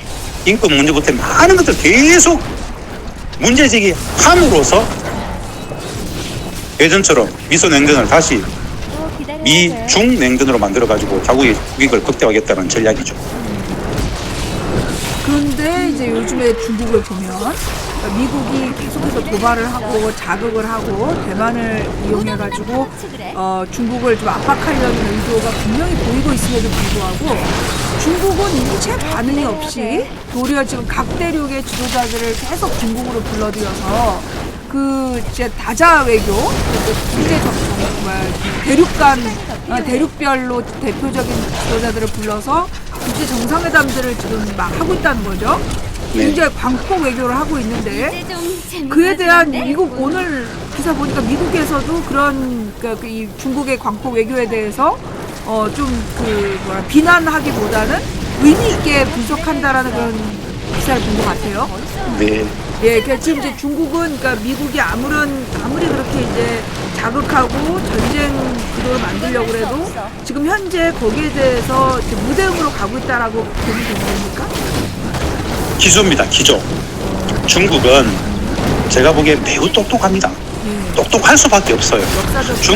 중국의 당적 체계와 중국의 관료들이 성장하는 과정, 그들을 키워내는 과정, 정책 결정의 과정은 들여다보고 있으면요.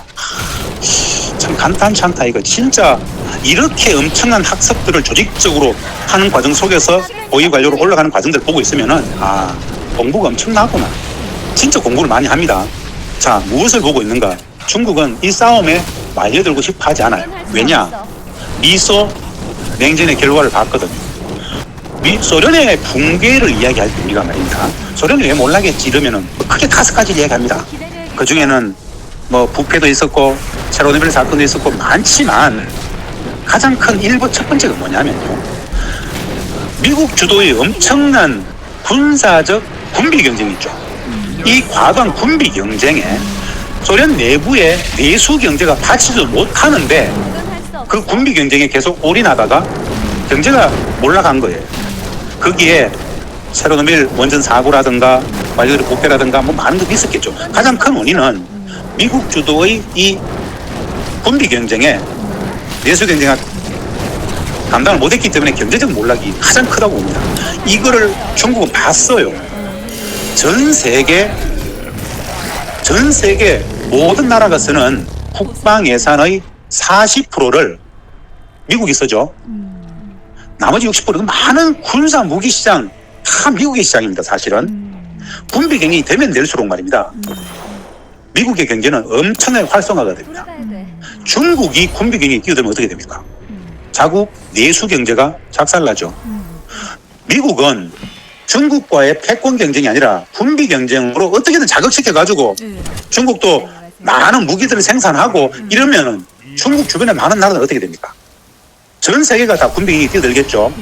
그럼 미국의 경제는 살아날 것이고 상대적으로 중국의 경제는 이 말도 안 되는 쓸모도 없는 군비 경쟁이라는 것은 그야말로 내수 경제를 죽이는 겁니다. 이것 자체가 중국의 경제적 부상을 발목 잡을 수 있죠. 자신들은 클 수 있죠. 그리고 세계 정치 질서는 경제, 군사 모든 독점적 지위를 다시 미국이 차지할 수 있겠죠. 이런 보관을 갖고 있기 때문에 중국은 절대 여기 이 게임에 휘말릴 생각이 없어요.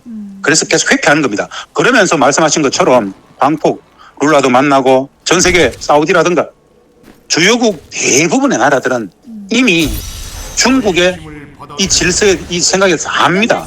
미국이 괜한 터집을 잡아가지고 싸움을 일으키려고 한다는 것도 알고 있어요. 왜 다 똑똑해졌다니까요. 그걸 모르겠습니까? 그러면서 자국의 국익 중심의 외교를 하겠죠. 사우디도 그렇고 이스라엘도 마찬가지입니다. 사우디, 이스라엘, 터키 많은 전통적인 친미 국가들이 우크라이나 전쟁을 보는 태도가 뭔지 아세요? 철저히 자국 중심의 외교를 합니다. 미국이 대중국 공세를 위해서 뭐 인도를 끌어들이고 하지만은 사실은 인도라든가 사우디라든가 터키라든가 이스라엘이 우크라이나 전쟁에 개입합니까? 전혀 하지 않습니다. 그리고 커드라든가 이런 곳에 인도도 발은 걸치고 있지만 오히려 중국의 관계가 굉장히 좋습니다. 무슨 뜻이냐면요. 사우디, 터키, 이스라엘, 인도 전통적인 미국의 이 우방국들은 말입니다. 오히려 미중 패권 경쟁이 성립되는 과정 속에서 자국 중심을 딱 틀어봐 자국 중심의 외교를 하면서 중국에서도 미국에서도 자국의 국익을 극대화시키고 있어요. 이게 외교죠. 자기들 몸값이 커졌다라는 겁니다. 대한민국 외교 해야 될 건 이런 거죠. 미중 패권 경쟁 한다고 그러면은 미국과 중국이 우리를 서로 땡겨가려고 하는 과정 속에서 우리의 힘을 극대화시키고 우리 국익을 극대화시켜야 되겠죠. 그런데 윤석열 정부는 어떻게 하고 있습니까? 기다려야겠어. 참 참혹한 외교를 하고 있죠.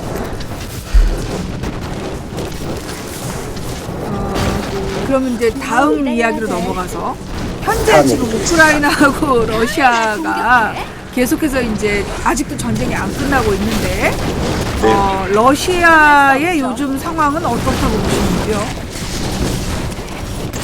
우리가 그 부분 관련해서 별로 걱정할 게 없어요. 걱정할 필요 없다라는 건 러시아가 왜 힘들지 않겠습니까? 매우 힘들겠죠. 저는 우크라이나 전쟁 관련해서 언제 끝날 것 같으냐. 이미 종전에 대한 게 많이 나오고 있잖아요. 러시아도 종전을 원하고 중국이 중재하겠다고도 하고 막 그러고 있죠. 근데 가장 큰 이득을 보고 있는 나라는 미국이죠. 이미 국제 질서에 대해서 자국 중심의 외교를 계속 할 수 있고 군사주의를 계속 강화할 수 있고 여러 많은 다양한 미국의 국익을 극대화하고 있습니다. 그런 상황 속에서 미국이 이 전쟁을 끝내고 싶어 할까요? 별로 하고 싶지 않고 그런 생각 하지 않겠죠. 장기전으로 갈 겁니다. 러시아는 장기전에 대비하고 있을 겁니다. 계속 얘기 쏟아부을 수 없을 거예요. 죽어나는 거는 주변 국가들하고 우크라이나 국민들밖에 없습니다. 그리고 그 연장선에서 이제 다음 호구짓을 해야 되는 우리의 위기죠. 우리의 위기. 모든 타겟은 이제 거기에 관여하려고 하는 대충 정리해야 되는 분위기에 다시 무기 보내고 이러고 있는 상황 우리한테 타겟이 돌아올 겁니다. 우리가 지금 우리를 지켜야 되는 상황입니다.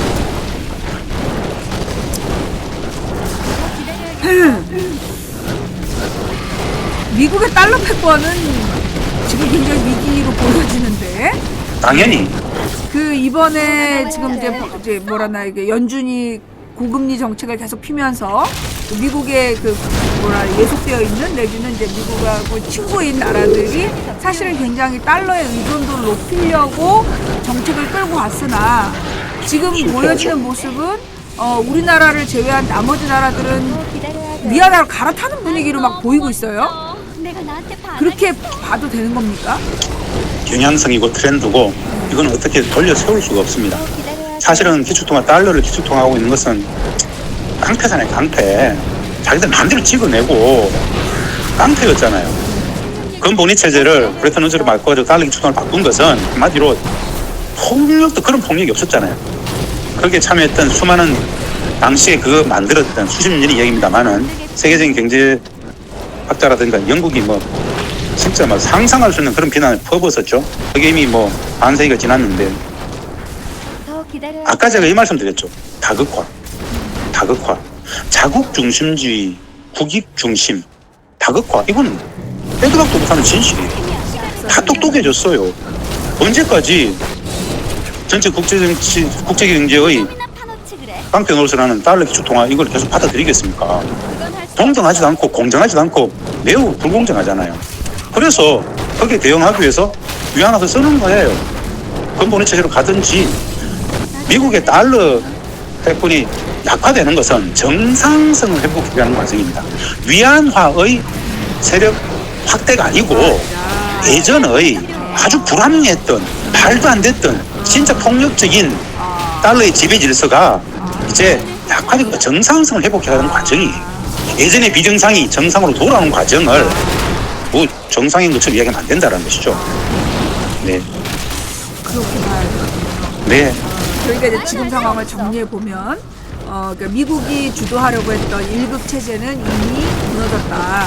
지금 세계는 다국화되고 있고, 중국과 러시아의 약진이 분명하고, 세계의 그 전통적인 친미 노선을 걸었던 국가들이 자국의 실리 중심의 외교 노선을 걸기 시작하면서 미국의 달러 패권은 지금 분명히 정상화되고 있는 거다. 자기들의 그렇죠. 입장에서 약화되는 거지만 세계 금융 질서에서 보면 정상화되고 있는 걸로 보아야 하고, 그래서 지금 전 세계는 이제 중국과 러시아를 중심으로 한 유라시아 체제 속에서 실리 외교 합리적인 실익을 추구해가는 중인데, 지금 전 세계의 흐름의 정반대로 우리나라 정부만 그 미국의 과잉 충성을 하면서 지금 중국과 러시아에게 협박을 날리고 있고, 그러면서 한국 경제를 굉장히 위기로 몰아넣고 있는 상황이다 라고 보면 되는 거네요. 너무 정리 잘하셨습니다.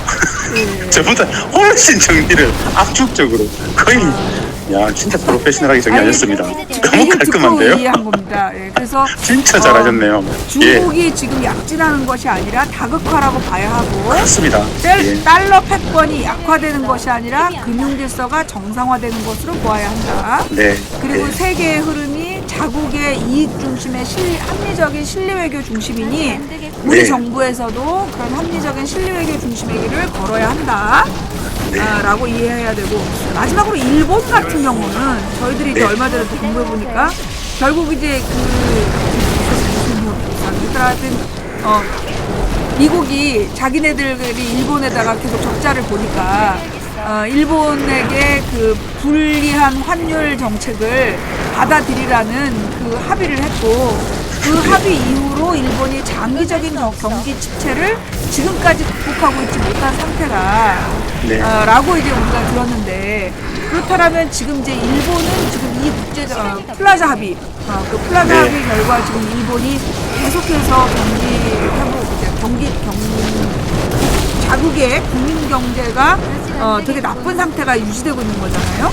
네. 그럼 지금 일본은 이제 국제적 질서에서 지금 이제 완전히 그러니까 대미 의존성을 계속 강화시키는 방향인지, 아니면 일본도 이런 다자 외교의 길로 가고 있는지 어떻게 봐야 될까요?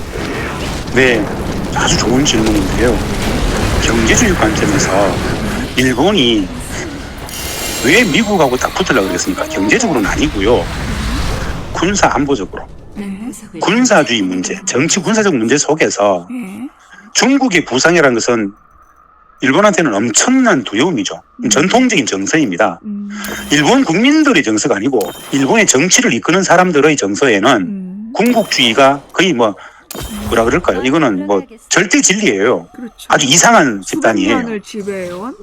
아주 이거는 그 정상적이지 않습니다. 소위 말하는 근대 민주주의 개념 자체가 거의 없는 사람들이에요. 일본의 정치를 소위 자민당애들은 그렇습니다.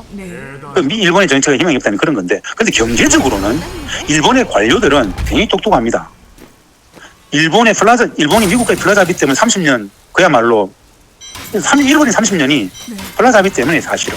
네. 그게 미국의 패권이에요. 네. 작살낼 수 있는 거죠. 네. 달러 패권으로. 자, 이런 상황 속에서 지금 일본이 경제적으로는 주변 국가들하고 어떻게든 관계를 잘 유지하려고 합니다. 다시 도약하려고 해요. 다시 도약하려고. 뭐라도 하려고 합니다. 그런데 일본의 정책이 굉장히 후진적이잖아요. 예. 제가 보기에는 일본의 경제가 탈바꿈하려면은 얼마 전에도 일본을 가서 오랫동안 많은 사람들 만나고 왔는데 제가 계속 궁금했던 게 이 지점이었어요. 지금 질문했던 지점. 그들은 한결같이 이런 평가를 했어요. 일본의 정치가 바뀌지 않는 한 일본의 경제가 다시 예전의 영광을 찾을 수가 없다. 즉 일본은 혁신할 수가 없대요. 정치가 워낙 후졌기 때문에 마인드 자체가 워낙 후졌기 때문에 정치가 바뀌지 않고서는 저 정치인들의 예를 들어서 국회의원을 10선 11선 하는 게 다반사예요. 이해되세요? 아버지 때부터 10선 11선이에요. 주두룩합니다. 장비가 필요할 그리고 일본의 많은 국민들은 말입니다. 그런 정치에 전혀 관심 없어요. 제가 예전에 그 말씀 한 적이 있는지 모르겠는데요. 우리 헌법에는 대한민국은 민주공화국이다. 대한민국의 모든 권력은 국민으로부터 나온다. 이 민주주의에 대한 정신이 확고하죠. 그런데 일본의 헌법 정신은 말입니다. 1장이 제일 첫 이야기가 천황을 충성으로 모신다는 게 나옵니다. 이런 거 이해되세요? 헌법에요? 예. 진짜 상상이 안 됩니다. 그게 그들에게는 진리예요. 소위 말하는 국민존엄, 인간존엄의 민주주의에 대한 기본 이해가 제가 이렇게 얘기하는 것은 일본을 폄훼하는 것이 아닙니다. 일본의 정치 문화를 이야기하고 싶은 거예요. 그 헌법의 제1조가 천황 이야기로 나와요. 천황제. 진짜요? 한번 찾아보세요. 어머. 바로 나옵니다. 제가 그걸 보고 그 신도 아니고 천황을 신으로 모시잖아요. 실제로. 거기에 충성하는 정치적 신조를 일본으로 갖다 놓은 나라에서 그 정치가 바뀔 수 있겠습니까? 자민당 중심의 저거? 안 바뀌죠. 그럼 경제는 어떻게 될 것 같습니까? 일본의 경제가 부흥할 수 있던 것은 예전에 미국이 일본을 그만 키워줬잖아요. 즉 미국 중심의 세계 질서를 만드는 과정 속에서 유럽은 나토를 중심으로 자기들한테 줄 세웠고요. 아시아태평양, 유럽 중심이었지 아시아태평양이 별로 중요하지 않았어요. 그런데 일본이라는 나라는 중국, 소련, 견제 측면에서 늘 사실은 일본의 부흥은 미국의 작품이죠. 전후처리, 2차 세계대전 전후처리 대충 아무것도 해주지 않고 한반도 우리 동해 문제, 이 문제들 전혀 청산하지 않고 그냥 일본을 경제적으로 북돋워 주면서 부흥을 시켰죠. 한국전쟁, 베트남전쟁 그 엄청난 특수 속에서 일본은 그야말로 폭발했죠. 한국전쟁과 베트남전쟁은 일본의 부흥의 거의 절대적인 기회였습니다. 미국 경제가 아니었어요. 네. 미국은 조그만 일본 그렇게 키워준 거예요. 그리고 나서 일본이 경제대국 2위라 그러니까는 한 방에 날려버렸죠. 그 이후에 일본은 자력으로 어떻게 될 수가 없어요. 아까 말씀드린 바와 같이 일본의 정치 수준이 저 정도라는 것은 경제 혁신이 되지 않아요.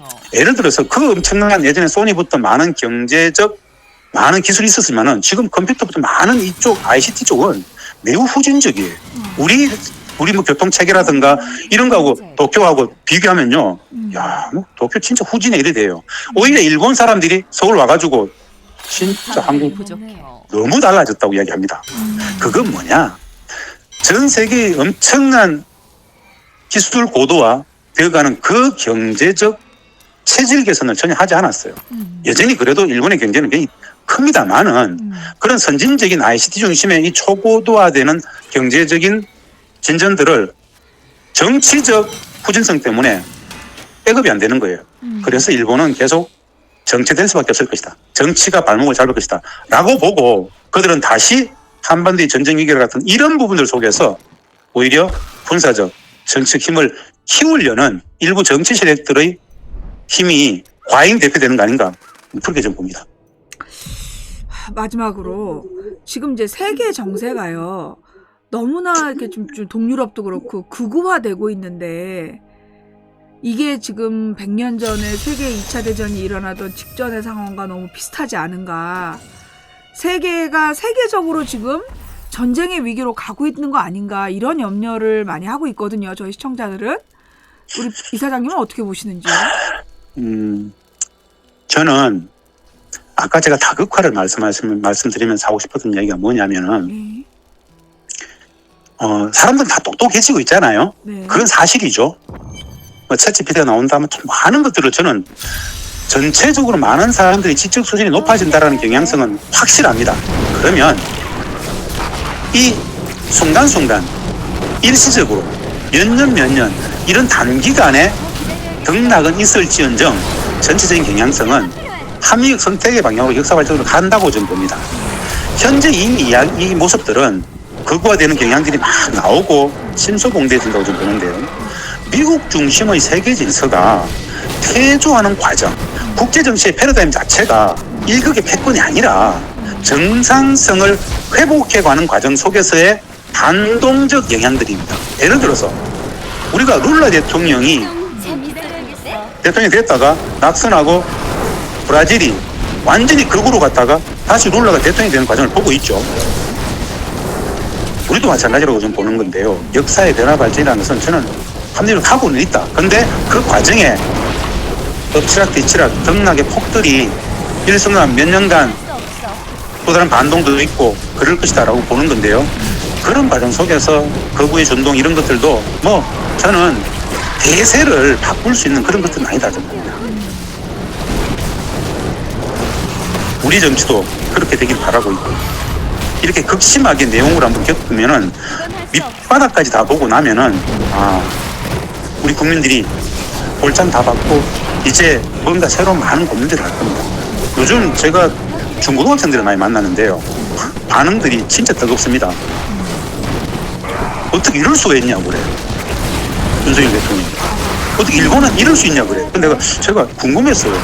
너네들, 얘들은, 청소년들은 알아요. 이건 아닌데? 이건 아닌데? 우주의 어른들, 아버지 이거 말이 돼요? 이렇게 먼저 물어봐요. 근데 우리는 지금 뭐라 그럴까요? 어처구니 없고 얼척이 없고 이건 뭐 완전 미친 거 아니야?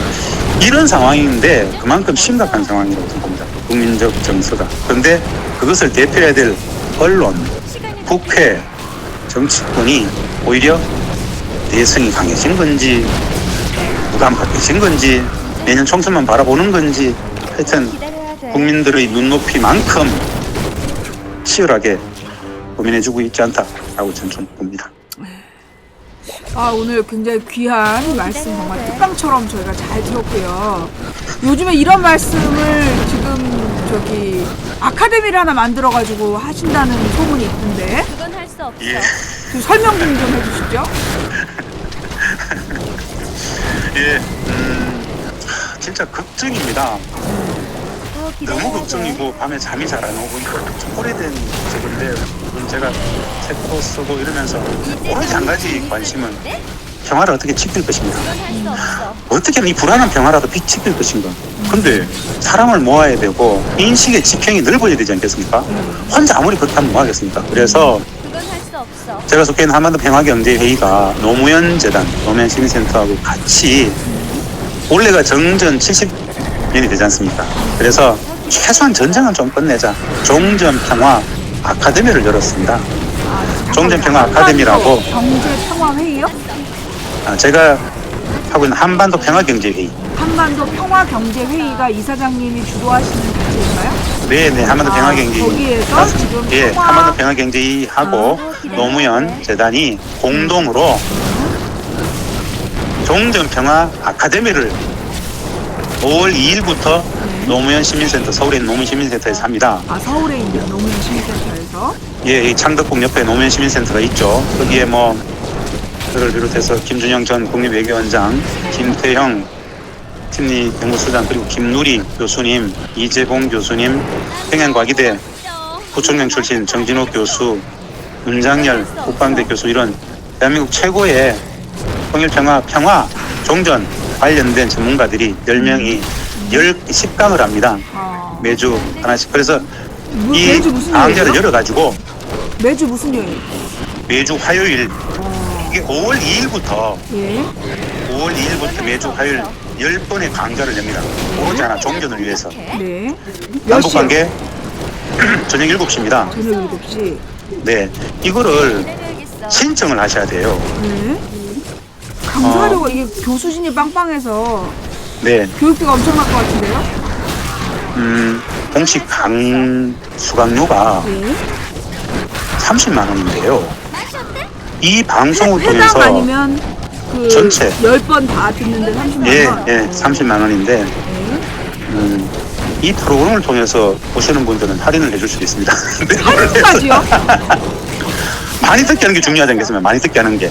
많이 듣게 하는 게 중요하기 때문에 그럼 이거 저기 몇 명까지 아니. 수강 시간이 가능합니까?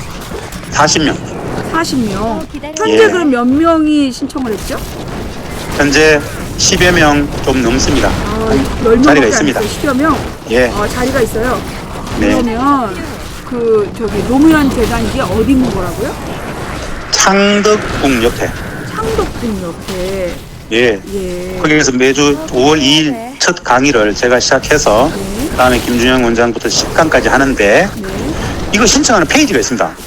신청할 페이지 어떻게 뭘로 검색하면 나옵니까? 기다려야 돼. 노무현 재단이나 노무현 시민센터를 검색하시면 홈페이지가 나오는데요. 네. 그 노무현 시민센터, 노무현 재단에서 이건 할 수 없어. 종전평화 아카데미 치면 나옵니다. 종전평화 거기서 바로 신청할 수 아카데미. 있습니다. 예, 예. 동전평화 그냥 그냥 아카데미만 쳐도 되고 거기에 뭐 네. 공지란에 떠 있을 겁니다. 언제까지 이거 저기 신청할 수 있습니까? 4월 30일까지 신청을 받고 4월 있습니다. 30일까지 신청 가능? 네. 그렇군요. 거기에 바로 신청하기에 안에서 바로 신청할 수 있습니다. 만약에 40명이 넘으면 뭐 한두 명까지는 더 받아줄 수 충분히 가능합니다. 있겠습니다. 네. 그럼 저도 우리 그 남편하고 의논을 해서 사실 여기 교수님들한테 들을 만한 내용이 좀 많은 것 같아서 좀 욱하거든요. 예, 보고 일단 오십시오. 저기 다른 시청자들 일단 기다려봐봐. 너네들 막 자리 막 다 찾아 그러면 안 돼. 자, 일단 예. 아니, 우리- 5월 2일부터 10번이면 매주 화요일 그래서 그럼 7월 며칠까지 하나요? 중간에 6월 6일 날은 평화 현장 탐방도 갑니다. 어디로요? 평화 현장 탐방 DMZ 쪽으로 민통선 안에 있는 민간인 민통선 안에 있는 그 여러 세 군데가 있습니다. 민통선 안에는 민간인들이 못 들어가잖아요. 네. 그런 곳이라든가 DMZ 인근 쪽으로 하루 하여튼 토요일 날 일정을 빼가지고 거기에 가볼 예정입니다. 그래서 하여튼 그러면 7월 달까지 하겠네요. 5월, 6월, 7월 그렇죠. 초까지? 7월 18일이 마지막 10강이 답변인 걸로 알고 있습니다. 10강. 예. 그래요. 굉장히 지금 이 시기에 의미 있는 꼭 들었으면 좋겠습니다. 네, 매우 중요한 저기 강의를 하시는데 요거 온라인으로 이렇게 그 방송하는 건 안 하실 거죠? 하고 싶습니다, 저희들은. 이게 이런 거예요. 40명이 차면은 30명이라도 넘으면은 네. 저희들은 카메라 3대를 설치하고 네. 이 카메라 한 번 특강을 촬영해서 온라인으로 이거 송출하는데 그것이 최소 잡아도 6, 70만이 나오더라고요. 너무 비싸네. 예. 그 비용 때문에 네. 다 할 수가 없어요. 근데 최소한 30명 이상만 3, 40명만 들어오면은 네. 우리 한반도 평화경제회의하고 노무현재단에서라도 일정 부분 부담해서라도 좀 많이 방송을 하고 싶은데 그 예산이 없기 때문에 지금 이렇게 수강을 받고 있는 겁니다. 그래요. 네. 많이들 신청해 주시면 예. 온라인 강좌도 함께 시청할 수 있다 이렇게 보시면 되겠습니다. 혹시 제가 방송 만약에 이 수강을 하면 네. 우리 저기 모바일 생방송을 그건 지금 여쭤보는 건 좀 무례한 질문 같아서 하실 수 있습니다. 저기 수강하면서 모바일 방송 해도 돼요? 근데 네. 모바일 방송을 이제 막 계속 앞에서 강사가 네. 강연하는 모습이 쭉 나가면 되잖아요. 네. 그건 할 수 있죠. 그래요? 우리는 여기 강좌에 오시는 모든 분들은 네. 이 인식의 지평을 넓히는 것 자체가 목적입니다. 이거 우리끼리 알았어야 될 문제가 아니잖아요.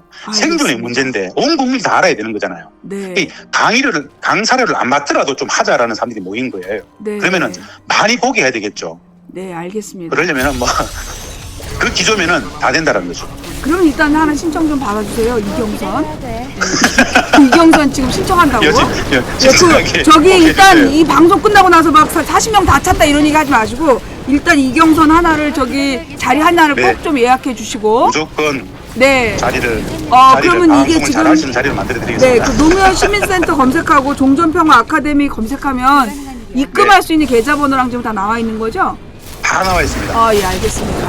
거기 크게 신청하기 칸이 두 개가 있는데 큰 신청하기를 누르시면 네. 뭐 쭉 몇 개만 쳐넣으면 됩니다. 다 제가 나옵니다. 그 아주 버튼 누르고 자세한. 이런 거 잘 못하니까 일단은 이경선 그거 해주시고 네. 예. 다시 알겠습니다. 전화를 드리도록 하겠습니다. 네, 전화하지 마시고 제가 일단 등록해 놓을게요. 네, 네. 가외 1번 이렇게. 우리 이 사장님 너무나 귀한 오늘 그 방송 해주셔서 감사드리고 아유, 물론 이제 제가 최대한 제가 지금 상태가 너무 안 좋아서 분노하지 않으려고 좀 네, 하지 마십시오. 열심히시키려고 많이 애썼지만 할수 없어. 그럼에도 불구하고 지금 막 머리가 터질 것 같아서 우리 시청자들도 지금 그런 상황인 것 같습니다. 건강을 지켜야 됩니다. 네, 그래서 일단 우리가 살아남아서 싸워야 된다. 그럼요. 우리 그 이사장님도 지금 굉장히 마음이 안 좋아 보이세요. 병이 우리가 나요. 진짜 건강해야 되고 이번 이 아카데미를 잘 해서 이번 네. 이 아카데미를 잘 해서 정말로 그 우리가 지금 위기를 돌파해 갈 수 있는 하나의 좋은 흐름이 되었으면 좋겠다. 너무 라는 고맙습니다. 말씀드립니다. 눈물 나게 제가 고맙습니다. 가능하면 요 화요일 특강을 5월 2일부터 열심히 그 5월 16일 요때 빼놓고는 제가 그 가능하면 저 열심히 들어서 그 방송을 할 수 있도록 하겠습니다. 고맙습니다. 네, 감사합니다. 이제 이 사장님께 눈물 나게 다시 전화 고맙습니다. 드릴게요. 감사합니다. 감사합니다. 네, 수고하셨습니다. 감사합니다. 들어가세요. 예. 건강하세요. 시청자들에게 기도합니다. 한마디. 진짜 기도합니다. 함께 기도합시다. 우리 스스로를 지킵시다. 고맙습니다. 감사합니다. 들어가세요. 네. 예. 네. 또 기다려야 돼. 이전력이 부족하다.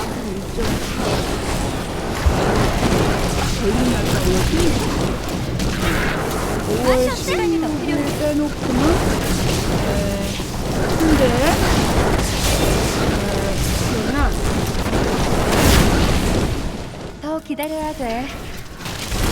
광주 일정을 광주 특강을 5월 17일 낮으로 바꾼다.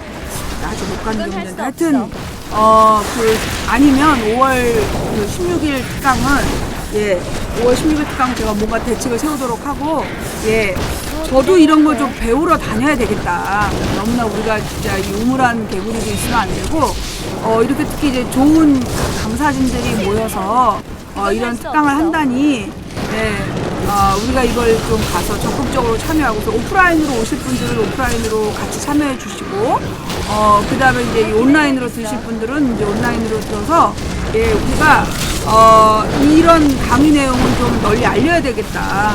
널리 알려서 진짜 지금 우리한테 꼭 필요한 강의가 아닌가라는 생각이 듭니다. 현재 지금 강사들의 프로필이 왔는데 또 기다려야 돼. 일단 1강은 우리 이제 저기 김진양 이사장님 하시고요. 그 다음에 이제 2강이 5월 16일인데 이때가 김준영 교수님이에요. 그럼 우리가 5월 16일 거는 김준영 교수님을 우리가 따로 모셔서 그러니까 5월 9일은 저기 중앙대학교 김누리 교수, 그 다음에 이제 16일이 김준영 교수, 30일이 이재봉 교수, 그 다음에 13일이 문장열 교수, 국광대 교수래요. 그 다음에 20일 날이 통일TV 방송위원 김창현 위원, 기다려야 돼. 그 다음에 그 심리연구소 함께 소장인 김태영 소장이 27일, 7월 4일이 서울대 명예교수 우희정 교수, 그건 할수 없어. 그 다음에 7월 11일이 평양과기대 설립 부총장인 정진우 교수, 그 다음에 7월 18일 날이 임재근 박사라는 분이 이제 평화통일 교육문화센터 소장이래요. 이런 분들이 지금 아카데미를 한다니까 김준영 교수님 거 그 5월 16일 거를 우리가 광주에 갔다 온 대신 우리 따로 모실 거니까 그 김준영 교수님 강의를 우리가 그냥 빼놓고 내가 광주로 가느냐, 아니 광주까지 가는데 시간이 오래 걸려서 강의를 듣고 출발하기엔 너무 늦을 것 같거든요. 네. 또 기다려야 돼. 이 티켓을 파는 거는 그거는 좀 안 맞지. 이게 우리가 하는 게 아니라서 우리가 하는 게 아니라서 티켓을 판매하는 거는 좀 그런데 이 10번의 강의를 어떻게 우리 시청자들이 참여할 수 있느냐. 이제 좀 재밌어지네. 일단 이제 제가 30만 원은 미리 낼게요. 30만 원 미리 내고 근데 사실 우리 인터넷 방송까지 할 거니까 사실 30만 원만 내기는 조금 미안해. 그래서 이제 여러분들이 허가해 주신다라면 우리 특강료 100만 원을 이쪽에다가 지급을 하고 우리가 그 온라인으로 수강할 수 있게 받는 걸로. 그러니까 뭐 10번에 1000만 원 드리는 게 아니라 그러니까 지금 30만 원만 받겠다는 분인데 우리가 특강료 100만 원을 드리고 10번의 강의를 가서 이제 온라인으로 듣는 걸로 예, 그렇게 하면 좀 낫지 않을까 싶네요. 예. 그래서 이 온라인 특강이 지금 좀 필요한 내용인 것 같아요. 그죠? 근데 이제 지금 워낙 그 노무현 학교, 그러니까 노무현 재단이 좀 인기가 없고 요즘에 또 이 댓글 부대들이 뭐 친문 친노 막 분열시키려고 그러고 막 서로 막 악한 감정들이 오고 가는데 우린 공부하러 가는 거니까 우리 뭐 노무현 재단으로 뭐 출마하고 이럴 사람들 아니잖아요. 예, 그러니까 우리가 공부하러 가는 거니까 여기에 대해서 좀 관심을 갖고 참여할 방법을 좀 찾아야 되겠다. 예, 라는 마음이 좀 들었습니다. 예. 그래서 일정은 제가 좀 조정을 할 수 있어요. 5월 16일에 김준영 교수님 특강을 제가 거기 못 가게 되면 우리는 이제 7월 달에 김준영 교수님을 따로 모시고 이제 특강을 하기로 했으니까 그 내용을 그대로 해주시든 거기서 보강을 해주시든 이렇게 부탁을 해보는 걸로 할게요. 그리고 하여튼 우리가 여기 이 특강을 좀 우리 화요일 방송을 대신 매주 화요일 우리가 방송하는데 그 화요일 밤 방송이 아니라 화요일 날 7시부터 9시까지 진행되는 이 특강으로 방송을 대체하는 방법. 괜찮겠죠? 네. 이렇게 특강을 대체하는 방법 괜찮겠죠? 예, 그렇게 진행하도록 하겠습니다. 사실은 이제 이것도 그래. 그냥 처음에 왔을 때는 그냥 뭐, 또 뭘 하나보다 뭐 이렇게 넘어갔는데 이게 뜻하지 않게 굉장히 좀 의미있게 좀 다가오는 것 같아요. 네. 그래서 저기 우리가 이 종전평화 특강, 종전평화 아카데미에 같이 공부하면서 이 내용을 좀 널리 전파시키는 그러한 노력들을 좀 해봤으면 좋겠다. 네, 알았어요. 저기 기다려 봐봐. 내가 지금 아까부터 열이 너무 많이 나. 그래서 지금 그나마 지금 이렇게 광주 방문 저거는 이제 이해를 해주시고, 그 광주 방문은 이미 그 특강 약속이 잡혀서 일단 그 강사분하고 시간 조정이 되는지 한번 알아보고, 그리고 얘기할게요. 자, 하여튼 일단 릴렉스 5월 2일부터야. 5월 2일부터 릴렉스 하시고, 매주 화요일 날 이 종전평화 아카데미에 우리가 또 이제 공부하러 간다 이제 이런 마음으로 함께 할 수 있으면 좋겠습니다. 네. 내가 널 도울 수 있을지도. 네, 지금 제가 지금 컨디션이 좀 너무 안 좋아가지고, 지금 국제적인 질서, 그러니까 국제 상황이 우리가 이제 예측했던 내용이 그렇게 크게 벗어난 것 같진 않아요. 그러니까 우리들이 추측했던 아마 이런 거 아닐까 그랬던 내용이 우리 이제 김진영 이사장님을 통해서 들은 바에 의하면, 맞는 것 같다. 이게 좀 이렇게 좀 비슷한 것 같고, 그리고 지금 상황은 매우 심각한 상황이다. 누가 봐도 알겠죠? 예, 누가 봐도 지금 청소년들도 알 만큼 지금 매우 심각한 상황이다. 이게 지금 이제 딱 그 병자호란이 일어나기 전, 그러니까 그 정묘호란이 일어나기 전 상황이에요. 그러니까 이제 이 명청 교체기에 국제 흐름을 제대로 읽지 못한 그 인조 반정 세력이 이 무리하게 인조 반정을 일으키고 그 친명 배금 정책을 피는 바람에 국민들이 200년 동안 청나라에 의해서 착취를 당하는 끔찍한 피해를